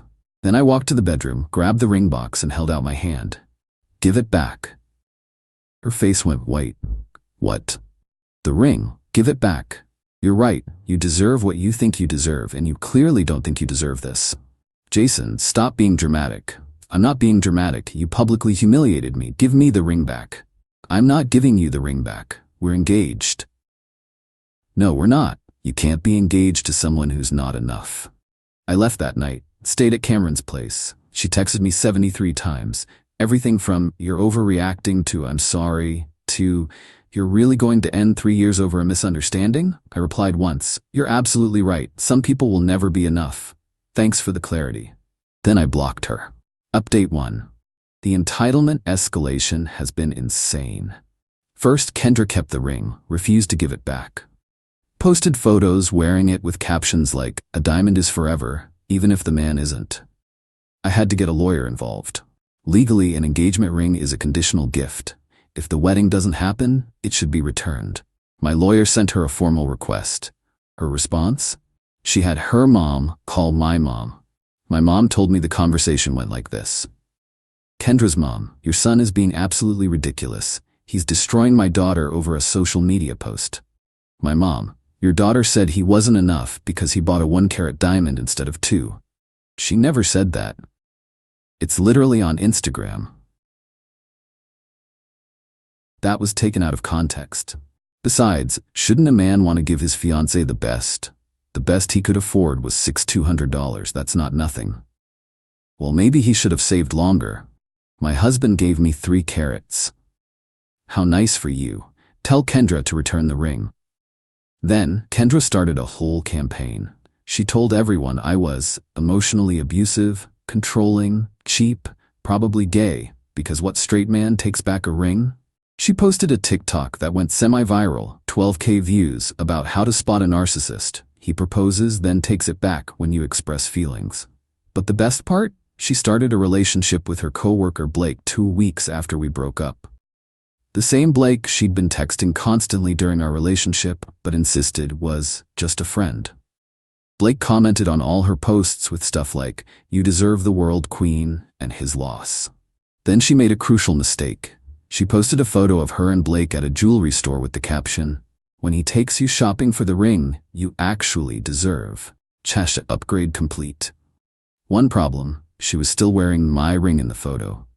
Cameron's girlfriend, who works at that jewelry store, texted me, "LMO, your ex just came in with some guy. They looked at 15K rings for an hour, then left without buying anything. The guy looked sick when he saw the prices." I screenshot everything for my lawyer. Update 2. Kendra finally returned the ring after my lawyer threatened legal action, but not before. 1. Having it professionally cleaned, aka trying to damage it. 2. Claiming she lost the certificate of authenticity. 3. Returning it in a different box with a note saying, "Hope your next victim has lower standards." The ring was fine. The certificate was in my safe. She never had it. I had it professionally inspected. Perfect condition. Meanwhile, her relationship with Blake crashed and burned when she found out he was still living with his ex, $45 in debt from crypto, had been dating 3 other women. She tried to crawl back, sent me this long email about how she realized what she lost and how maybe the ring size doesn't matter. I didn't respond, but here's where it gets good. I met someone new, Luna. She's a pediatric nurse, loves hiking, has a golden retriever named Taco, and doesn't even have Instagram. We met at Cameron's birthday party. First thing she said to me, "You're the guy whose ex made that TikTok about the ring, right?" Unfortunately, that was insane. My ex proposed with a ring pop and I still said yes. The marriage sucked, but the proposal was sweet. We laughed, started talking, been together ever since. 8 months in, I knew she was the one. She didn't care about expensive dinners, never asked for designer anything, and once said, "I don't understand spending thousands on a ring when that could be a house down payment." So I proposed, with the same ring. I told her the whole story first. Her response, "So it's like a pre-owned ring with character? Even better, more sustainable." She said yes immediately. Posted one photo on Facebook. She has like 200 friends, mostly family, with the caption, "Said yes to my best friend. Can't wait for our adventure." That was it. No hashtags, no ring close-ups, no humble brags, but someone screenshot it and sent it to Kendra. Update 3. Kendra lost her mind. It started with her posting a series of Instagram stories. When you realize you were the practice round. Imagine being so cheap you recycle engagement rings. Some men really think they did something. Then she made a whole TikTok series called Red Flags I Ignored, where she talked about our relationship. Except she rewrote history completely. Claims I was financially controlling. I paid for 70% of our dates. Says I isolated her from friends. I encouraged her to go out. Insists I gaslighted her about the ring. She literally called it embarrassing. But my favorite accusation, I probably planned this all along to humiliate her. Yes, Kendra, I planned to fall in love with someone else and propose with the same ring just to spite you. You cracked the code. Then came the flying monkeys. Her friend Jordan messaged Luna on Facebook, "Girl to girl, you should know that ring has bad energy. Kendra wore it first, you're getting her leftovers."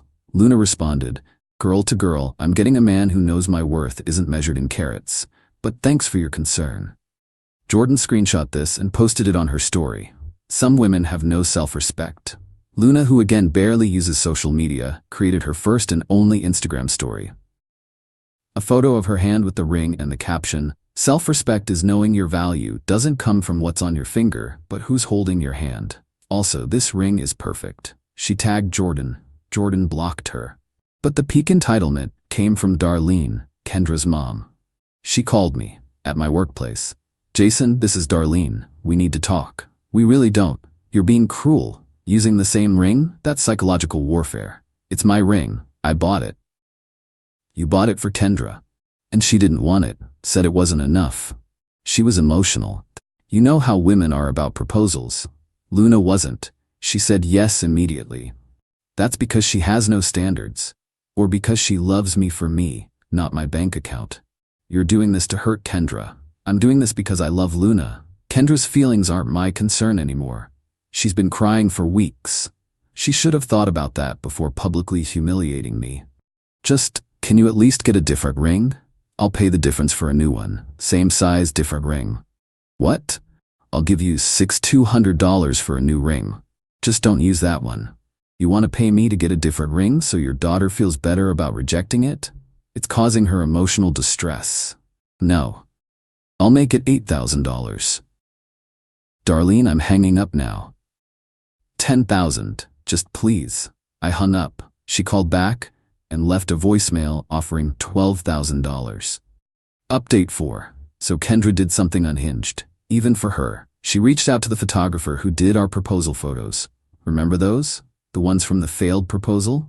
She created a whole Instagram post with those photos and this caption. 1 year ago, I made the hardest decision of my life.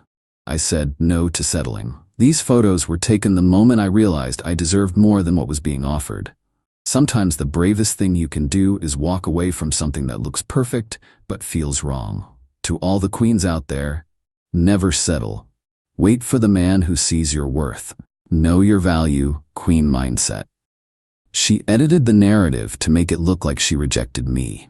The photographer who I'd hired and paid was pissed. He commented, "These photos were from an accepted proposal. You said yes, I was there. This is false advertising of my work." She deleted his comment and blocked him. He then posted on his page, "When someone uses your work to lie about what happened." She said, "Yes, folks, I have the video."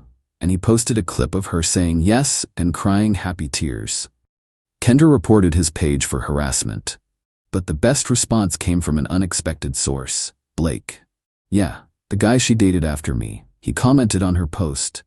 "Didn't you beg me to propose after knowing me for 3 weeks? And didn't you ask to try on rings on our second date?" Weird definition of not settling. The tea he spilled in that comment section before she could delete it. She asked him his salary on their first date. She had a Pinterest board called Blake's Proposal Ideas after dating for 1 week. She told him she expected at least 3 carats. She cried when he said he needed to pay off debt first. Then my wedding announcement went live in the local paper. Luna's grandma insisted. She's 87 and traditional. Darlene called me again, this time crying. "Please, Jason, please reconsider." "Reconsider what? I'm getting married in 6 days." Kendra made a mistake. She knows that now. "I'm marrying Luna." She's had a rough year. Blake broke her heart. Blake dated her for 3 weeks. She got passed over for a promotion. Not my problem. She's been in therapy. Good for her. She still loves you. She loved the idea of a 2-carat ring. She made that clear. Just, can you meet with her? 1 coffee. Let her apologize. No. She's my only daughter. She's been depressed. She cries looking at your wedding announcement. Then she shouldn't look at it. You destroyed her life. No, she destroyed our relationship. I just moved on. With her ring. With my ring that I bought with my money that she rejected. You're heartless. I'm getting married on Saturday. Don't call again.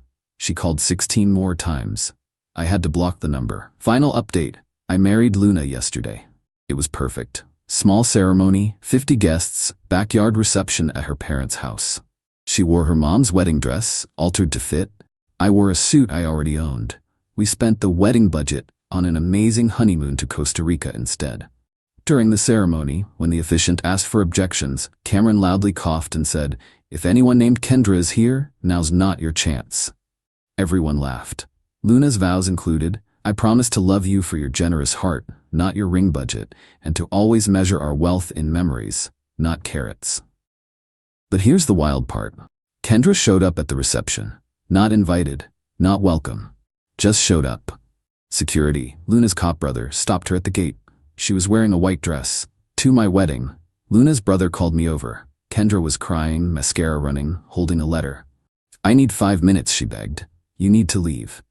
I wrote you a letter. Just read it, please."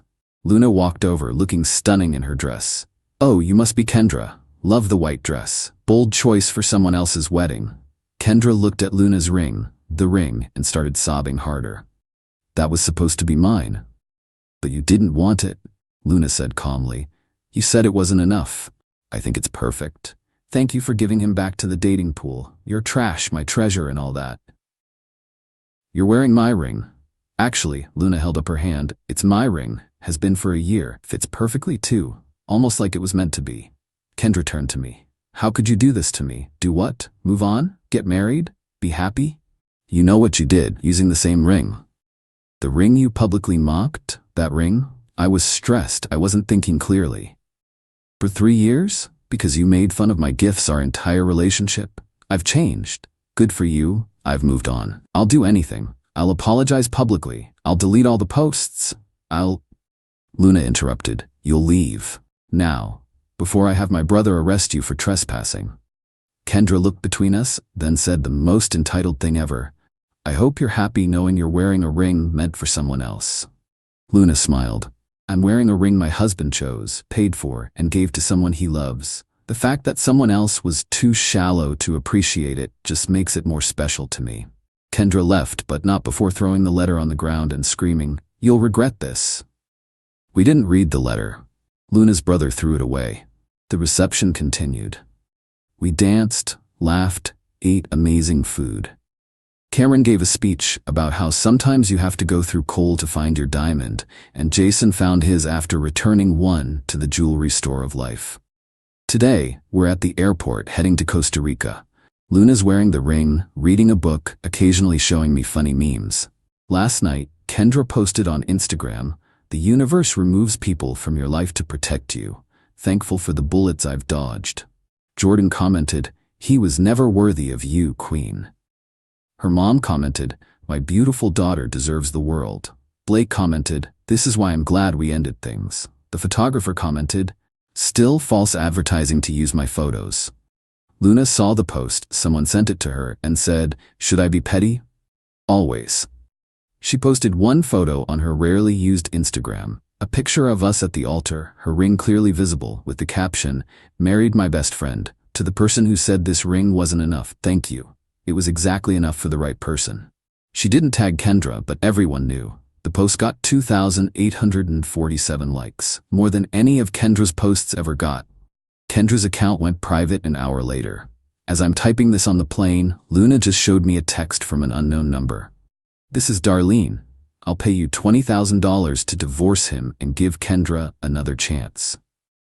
Luna replied, I'd rather have my 1-carat ring and amazing husband than your money or your daughter's drama. Lose this number. Then she blocked it and ordered us champagne. To everyone saying I should have bought a different ring, why? This ring is beautiful, expensive, and meaningful. The fact that someone else couldn't see its value doesn't diminish it. Luna loves it because of its history, not despite it. To those saying I was petty, absolutely. But sometimes petty is justified. She tried to publicly humiliate me for not spending enough money. She learned that money can't buy class, love, or happiness. The ring isn't cursed or tainted. It's just a ring that found its right owner. Currently sipping champagne at 30,000 feet with my wife who thinks I'm enough exactly as I am. Living my best life. Edit, since people keep asking, yes, Kendra is still single. No, Blake never proposed to anyone. Yes, Jordan is still with her boyfriend, but still not engaged despite the 2.5-carat ring. Edit 2. The photographer reached out to say Kendra tried to hire him for a self-love photo shoot where she wanted to recreate proposal photos but with herself. He declined. He also said he's using her as an example in his contract about misrepresentation of services.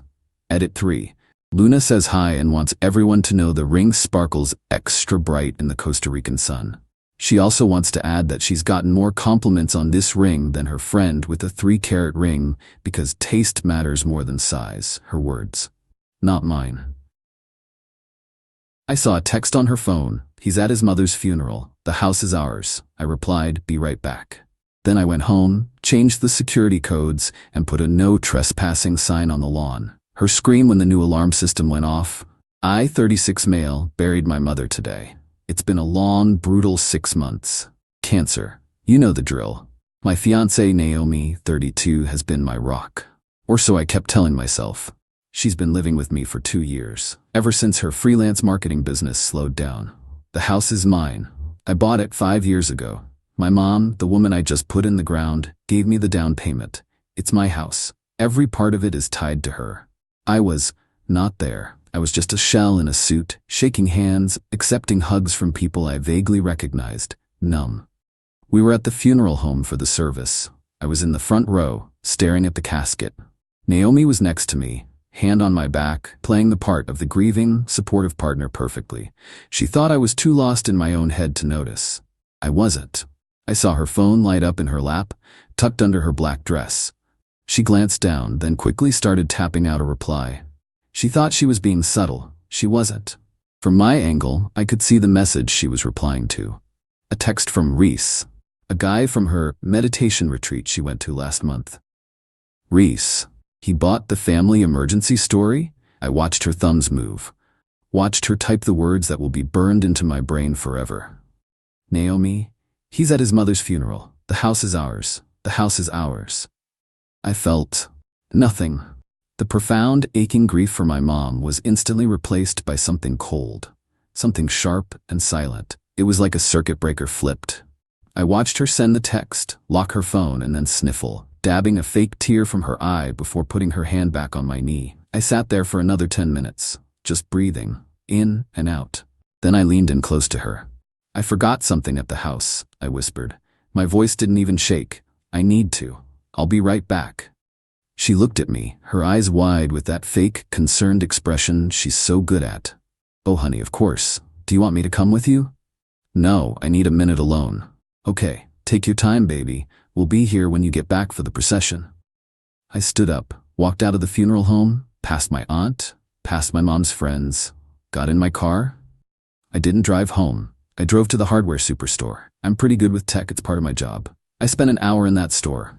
I bought one high-end smart lock, the kind with a keypad, camera, and no physical key. One new smart hub for the garage door, the kind that invalidates all old remotes.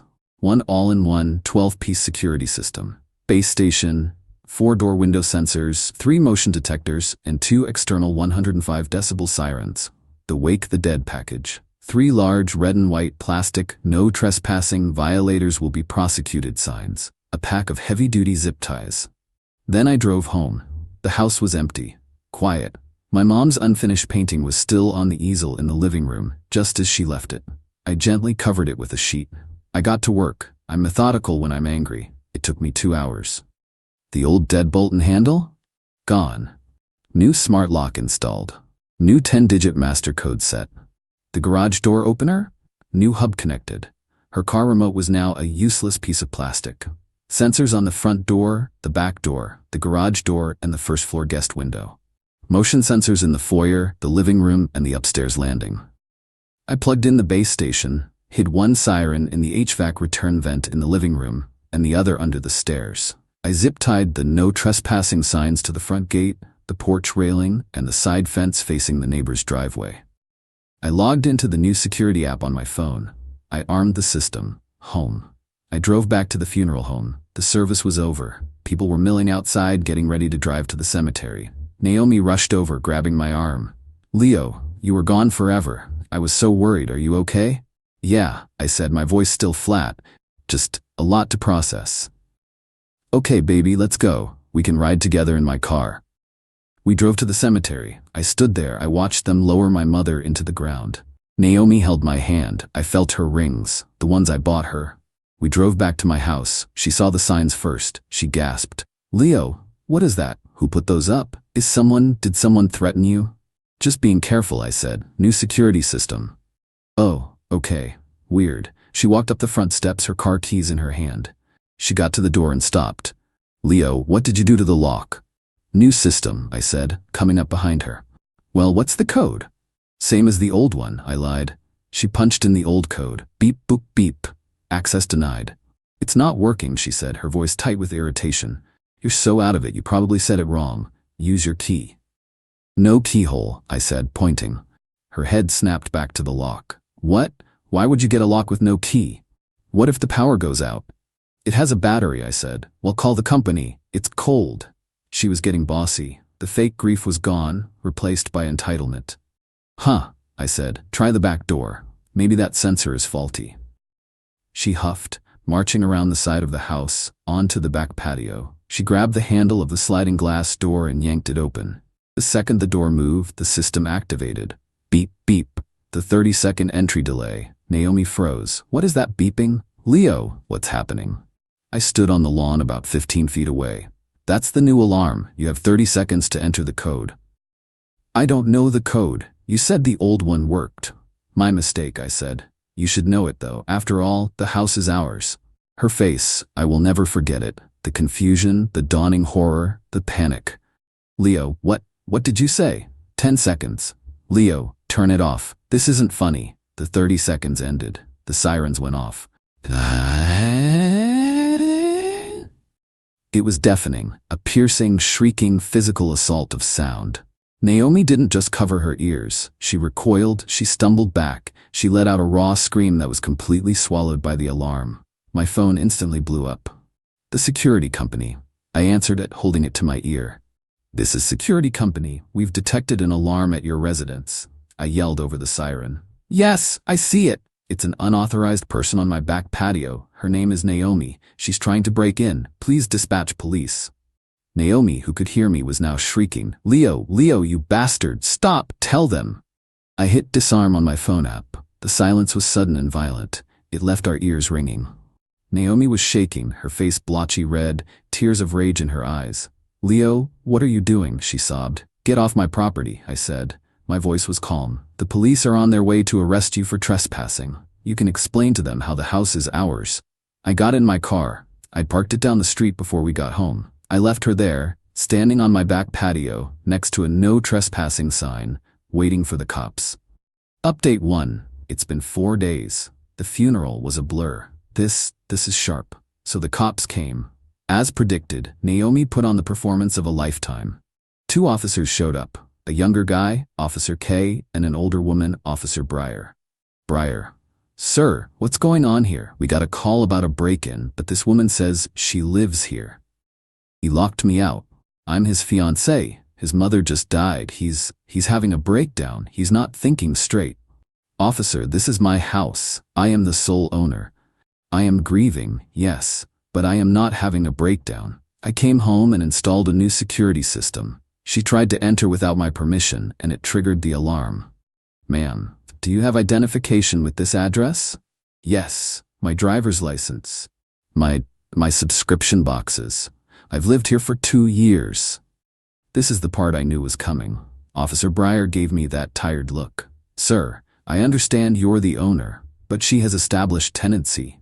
Her ID is here. She gets mail here. You can't just lock her out even if whatever's going on. It's a civil matter. You have to go through the courts. You have to formally evict her. The illegal eviction. The trump card of every squatter. Naomi's face changed.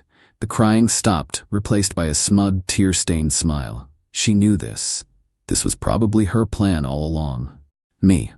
I understand completely, officer. I'm not trying to perform an illegal eviction. I was installing a new security system because I have proof that she was planning to give an unauthorized person, her affair partner, a key and move him into my home while I was at my mother's funeral. The alarm was an unfortunate part of that new installation. I showed Officer Breyer the text on my phone. He's at his mother's funeral. The house is ours. Breyer's face hardened. She looked at Naomi. Ma'am, is this true? Naomi, he's twisting my words.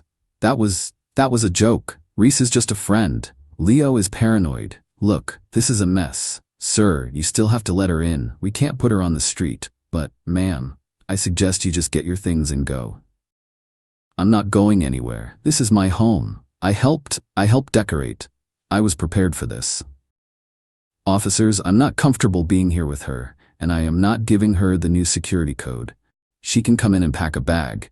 Tonight, you can supervise, but then she has to leave. I will have my lawyer file the formal eviction papers first thing in the morning. The cops agreed. It was a compromise.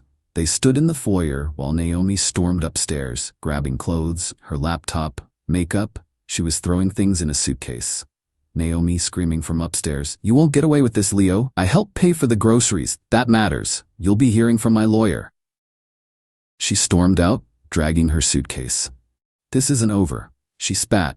The cops gave me a card. Get that eviction filed and maybe a restraining order. The next day, the real entitlement began. I'm at my house trying to sort through my mom's condolence cards and my phone rings. An unknown number. Is this Leo? Who is this? This is Riss. Listen, man, you need to stop this. My blood went cold. You have my number. Naomi's a mess. You're being a real monster, man. Kicking her out after your mom just died? That's low, even for you. Me. Look, she needs her stuff. All of it, and her car. You changed the garage code. She can't get her car. Her car, right? The silver coupe.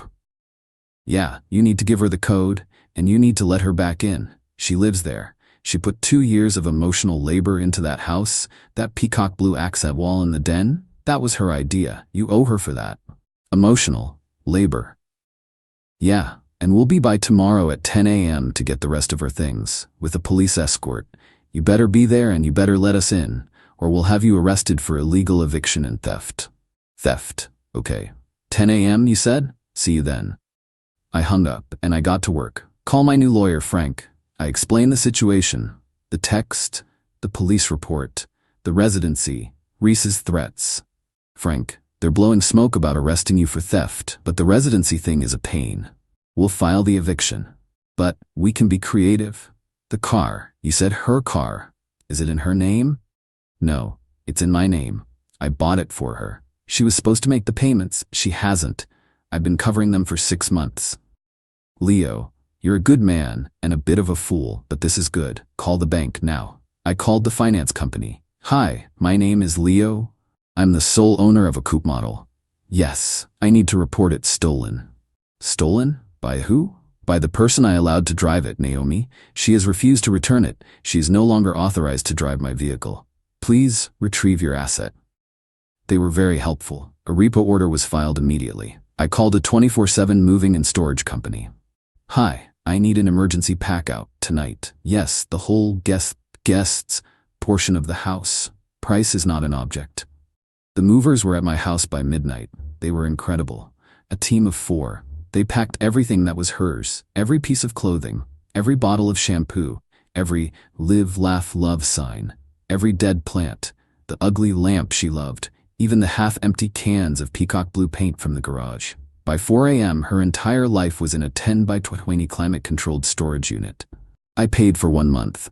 At 4:30 a.m., I was sitting on my porch when a tow truck rolled quietly down my street. I hit the new garage door opener. The door opened.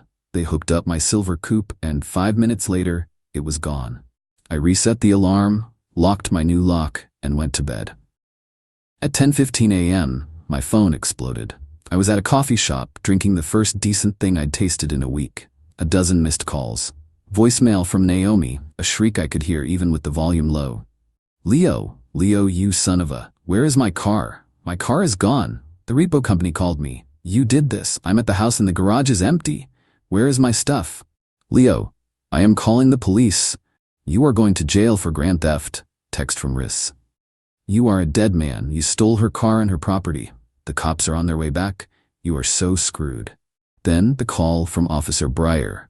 She sounded exhausted. Mr. Leo, I'm back at your house. Miss Naomi is here. She's very upset. She's claiming you've stolen her vehicle and all of her personal property.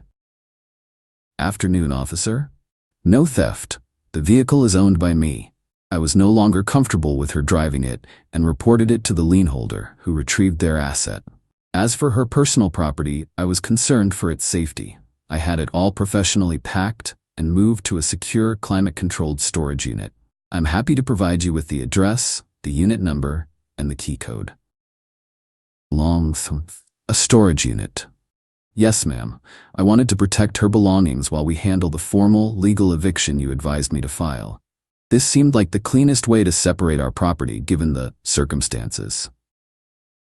Ma'am, he didn't steal it. It's in storage, and the car was repossessed by the bank. I could hear the scream through the phone. It was glorious.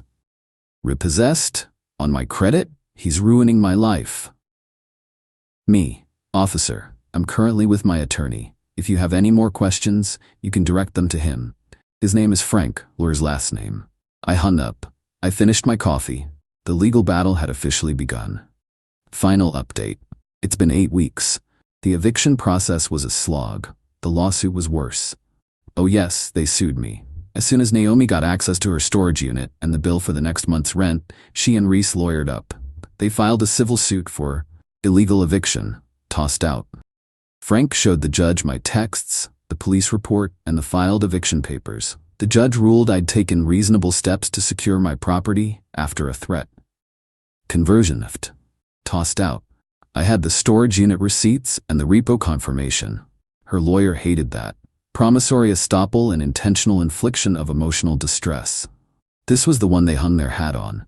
They claimed I had promised her a life, that the house was ours, they used my own words against me, and that she had contributed significant non-financial value to the home. The peacock wall was mentioned. I am not kidding.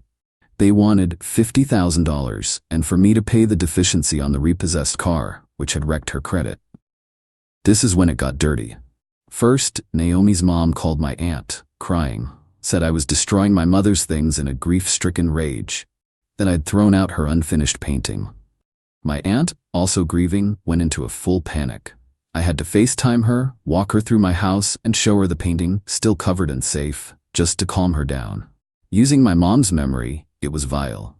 Second, they called in a wellness check on me at 11 p.m., claimed I was suicidally depressed, unstable, and a danger to myself.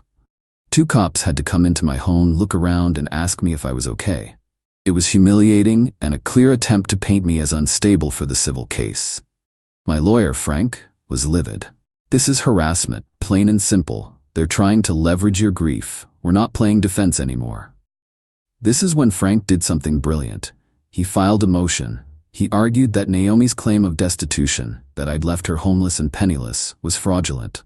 Why? Because she had a new partner, Reese, who was clearly supporting her, as evidenced by the house is ours text. Frank subpoenaed Reese, not for testimony, for his financials. We argued that if Reese and Naomi were a committed couple and he was funding her lawsuit, his assets were relevant to her claim of being destitute. The explosion was immediate. Reese's lawyer called Frank, screaming. He demanded the subpoena be quashed. Frank refused. 2 days later, we got a call. They wanted to settle. Immediately. We all met in a conference room. Me, Frank, Naomi, her lawyer, and Reese. Reese looked like he was going to be sick. He was pale, sweating. Naomi just looked angry. My client is prepared to settle this. She will drop the suit in exchange for $25,000 and you assuming the car loan. Leans back in his chair. No, here's our offer. You drop the suit with prejudice. You both sign a non-contact, non-disparagement agreement. And we won't send a copy of this subpoena and our other findings to Mrs. Wife's name. Naomi's head whipped around to Reese. Who is that? Reese went from pale to green. His lawyer put his head in his hands. Reese, who is that? You can't.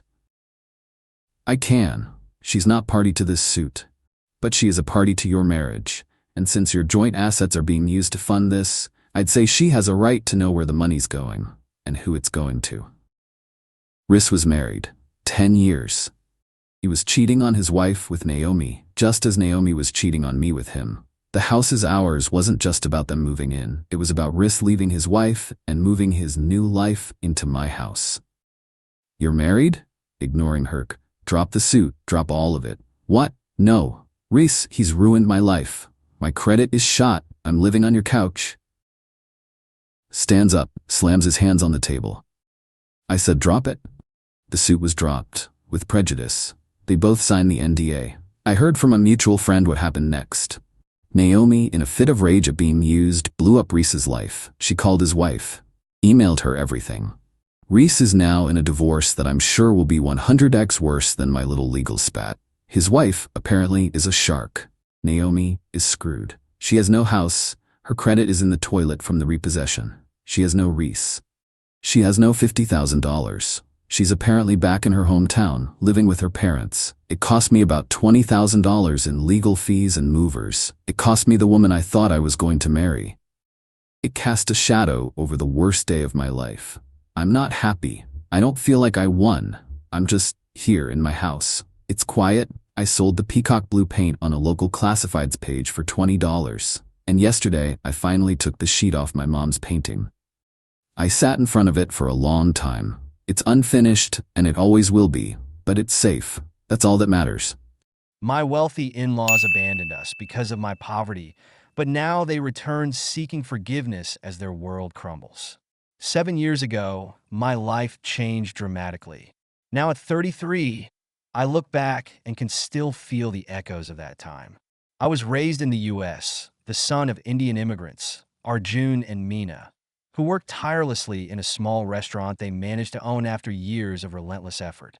We didn't have wealth, but what we had was resilience, values, and a belief that hard work was the cornerstone of a meaningful life. After college, I co-founded a software startup with friends.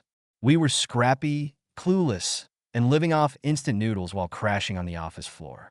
But despite the chaos, I loved it and believed in what we were building. It was around then that I met Sophia. She was sharp, funny, ambitious, and unlike anyone I'd ever met. While her family was wealthy, owners of a successful chain of luxury department stores, Sophia didn't act like it. She was grounded and never once made me feel less than for my modest background. But her parents? They couldn't have been more different. Leonard, her father, had the kind of smile that seemed friendly but was laced with judgment, while her mother, Naomi, barely offered more than a cursory nod of acknowledgement. Their demeanor spoke volumes.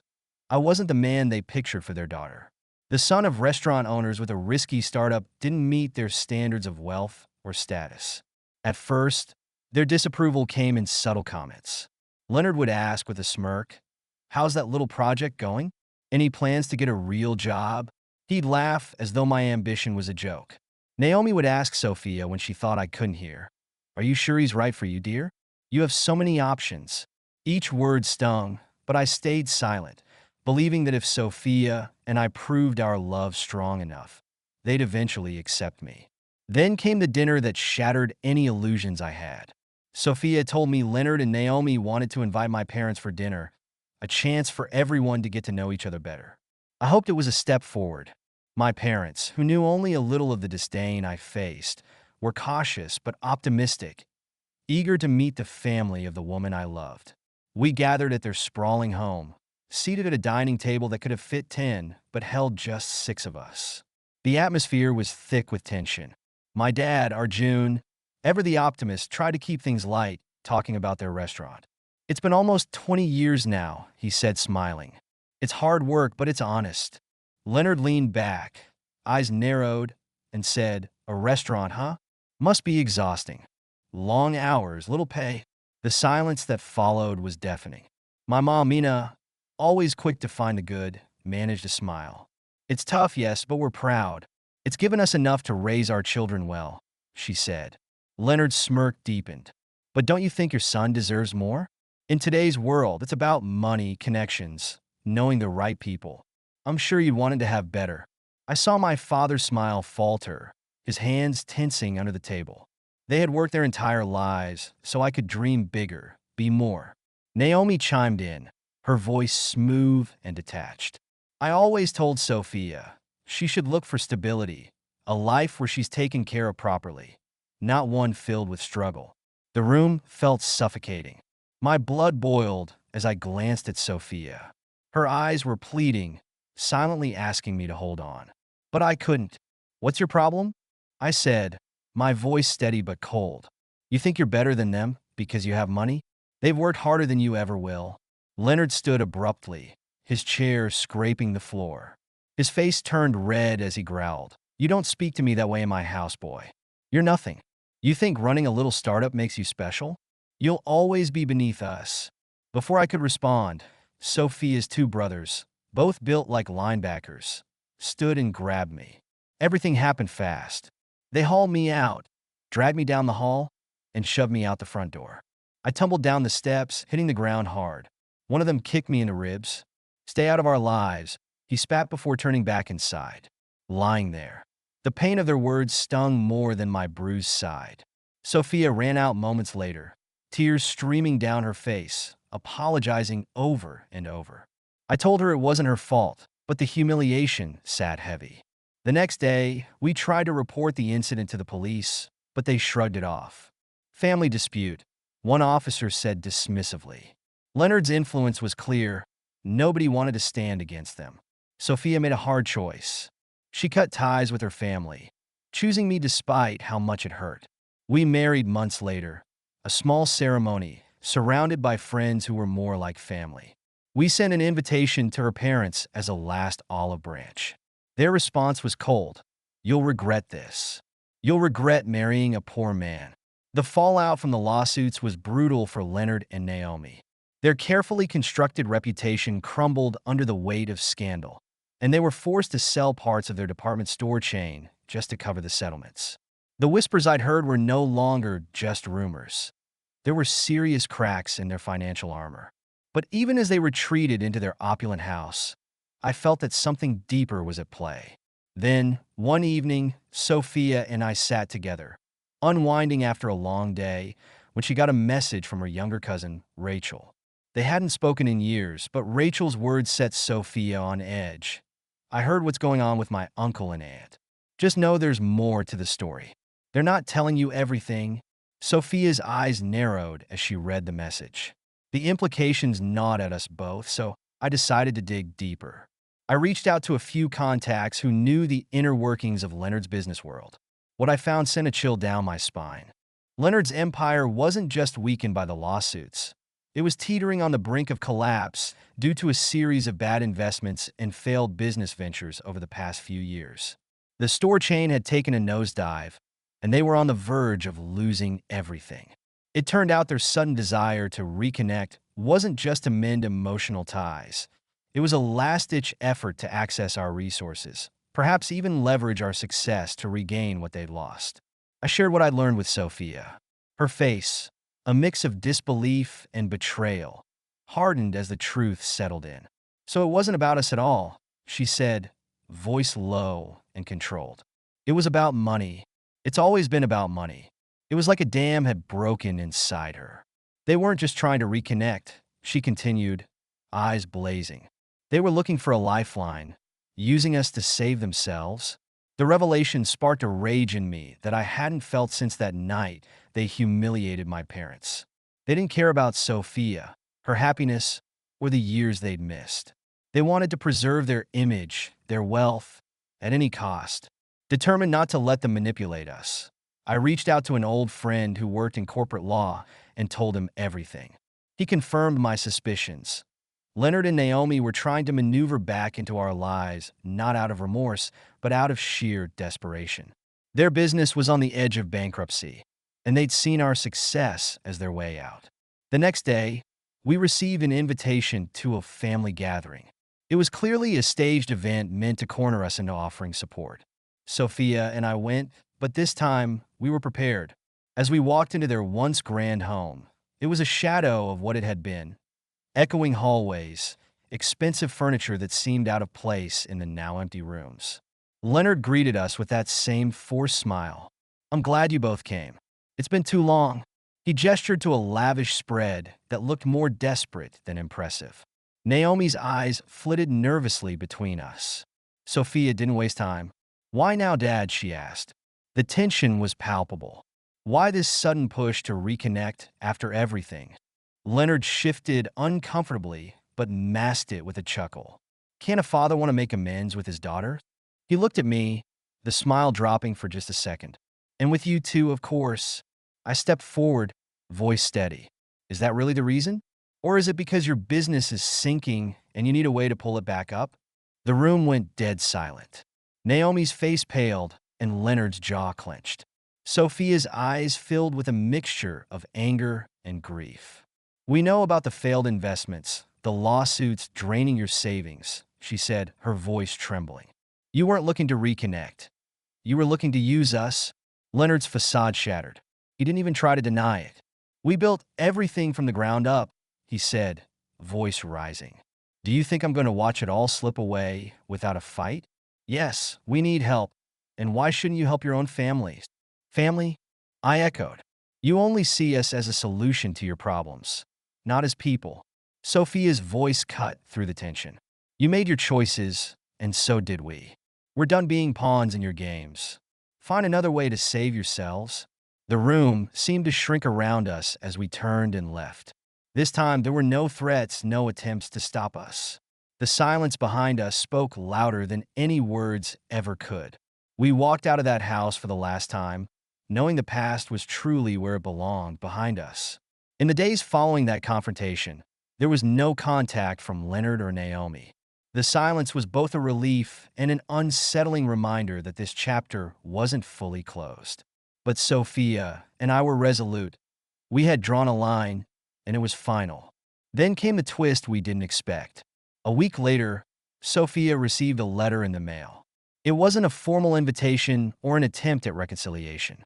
It was handwritten, shaky, and signed by Naomi. Sophia read it out loud, each word sending chills through us. Sophia, I know you may not want to hear from us again, but there is more at stake than just the business. Leonard hasn't told you everything, and I fear what's coming. We're running out of time, and so are you. Please, for your own sake, meet me one last time. Just me. No tricks. Sophia set the letter down, eyes wide with confusion and unease. What do you think she means? Running out of time, she whispered. My mind raced, sifting through possibilities, but none made sense. Cautiously, we agreed she would meet Naomi. It was risky, but curiosity and a lingering thread of concern pushed us forward. The meeting was set for a quiet cafe outside the city. I sat in a nearby booth, close enough to intervene if anything went sideways, watching Sophia as she waited. Naomi entered, looking gaunt and years older than I remembered. She scanned the room and found Sophia, her eyes filled with something unfamiliar, fear. I strained to hear their conversation, leaning just close enough without drawing attention. Why did you ask me here? Sophia asked, her voice steady but wary.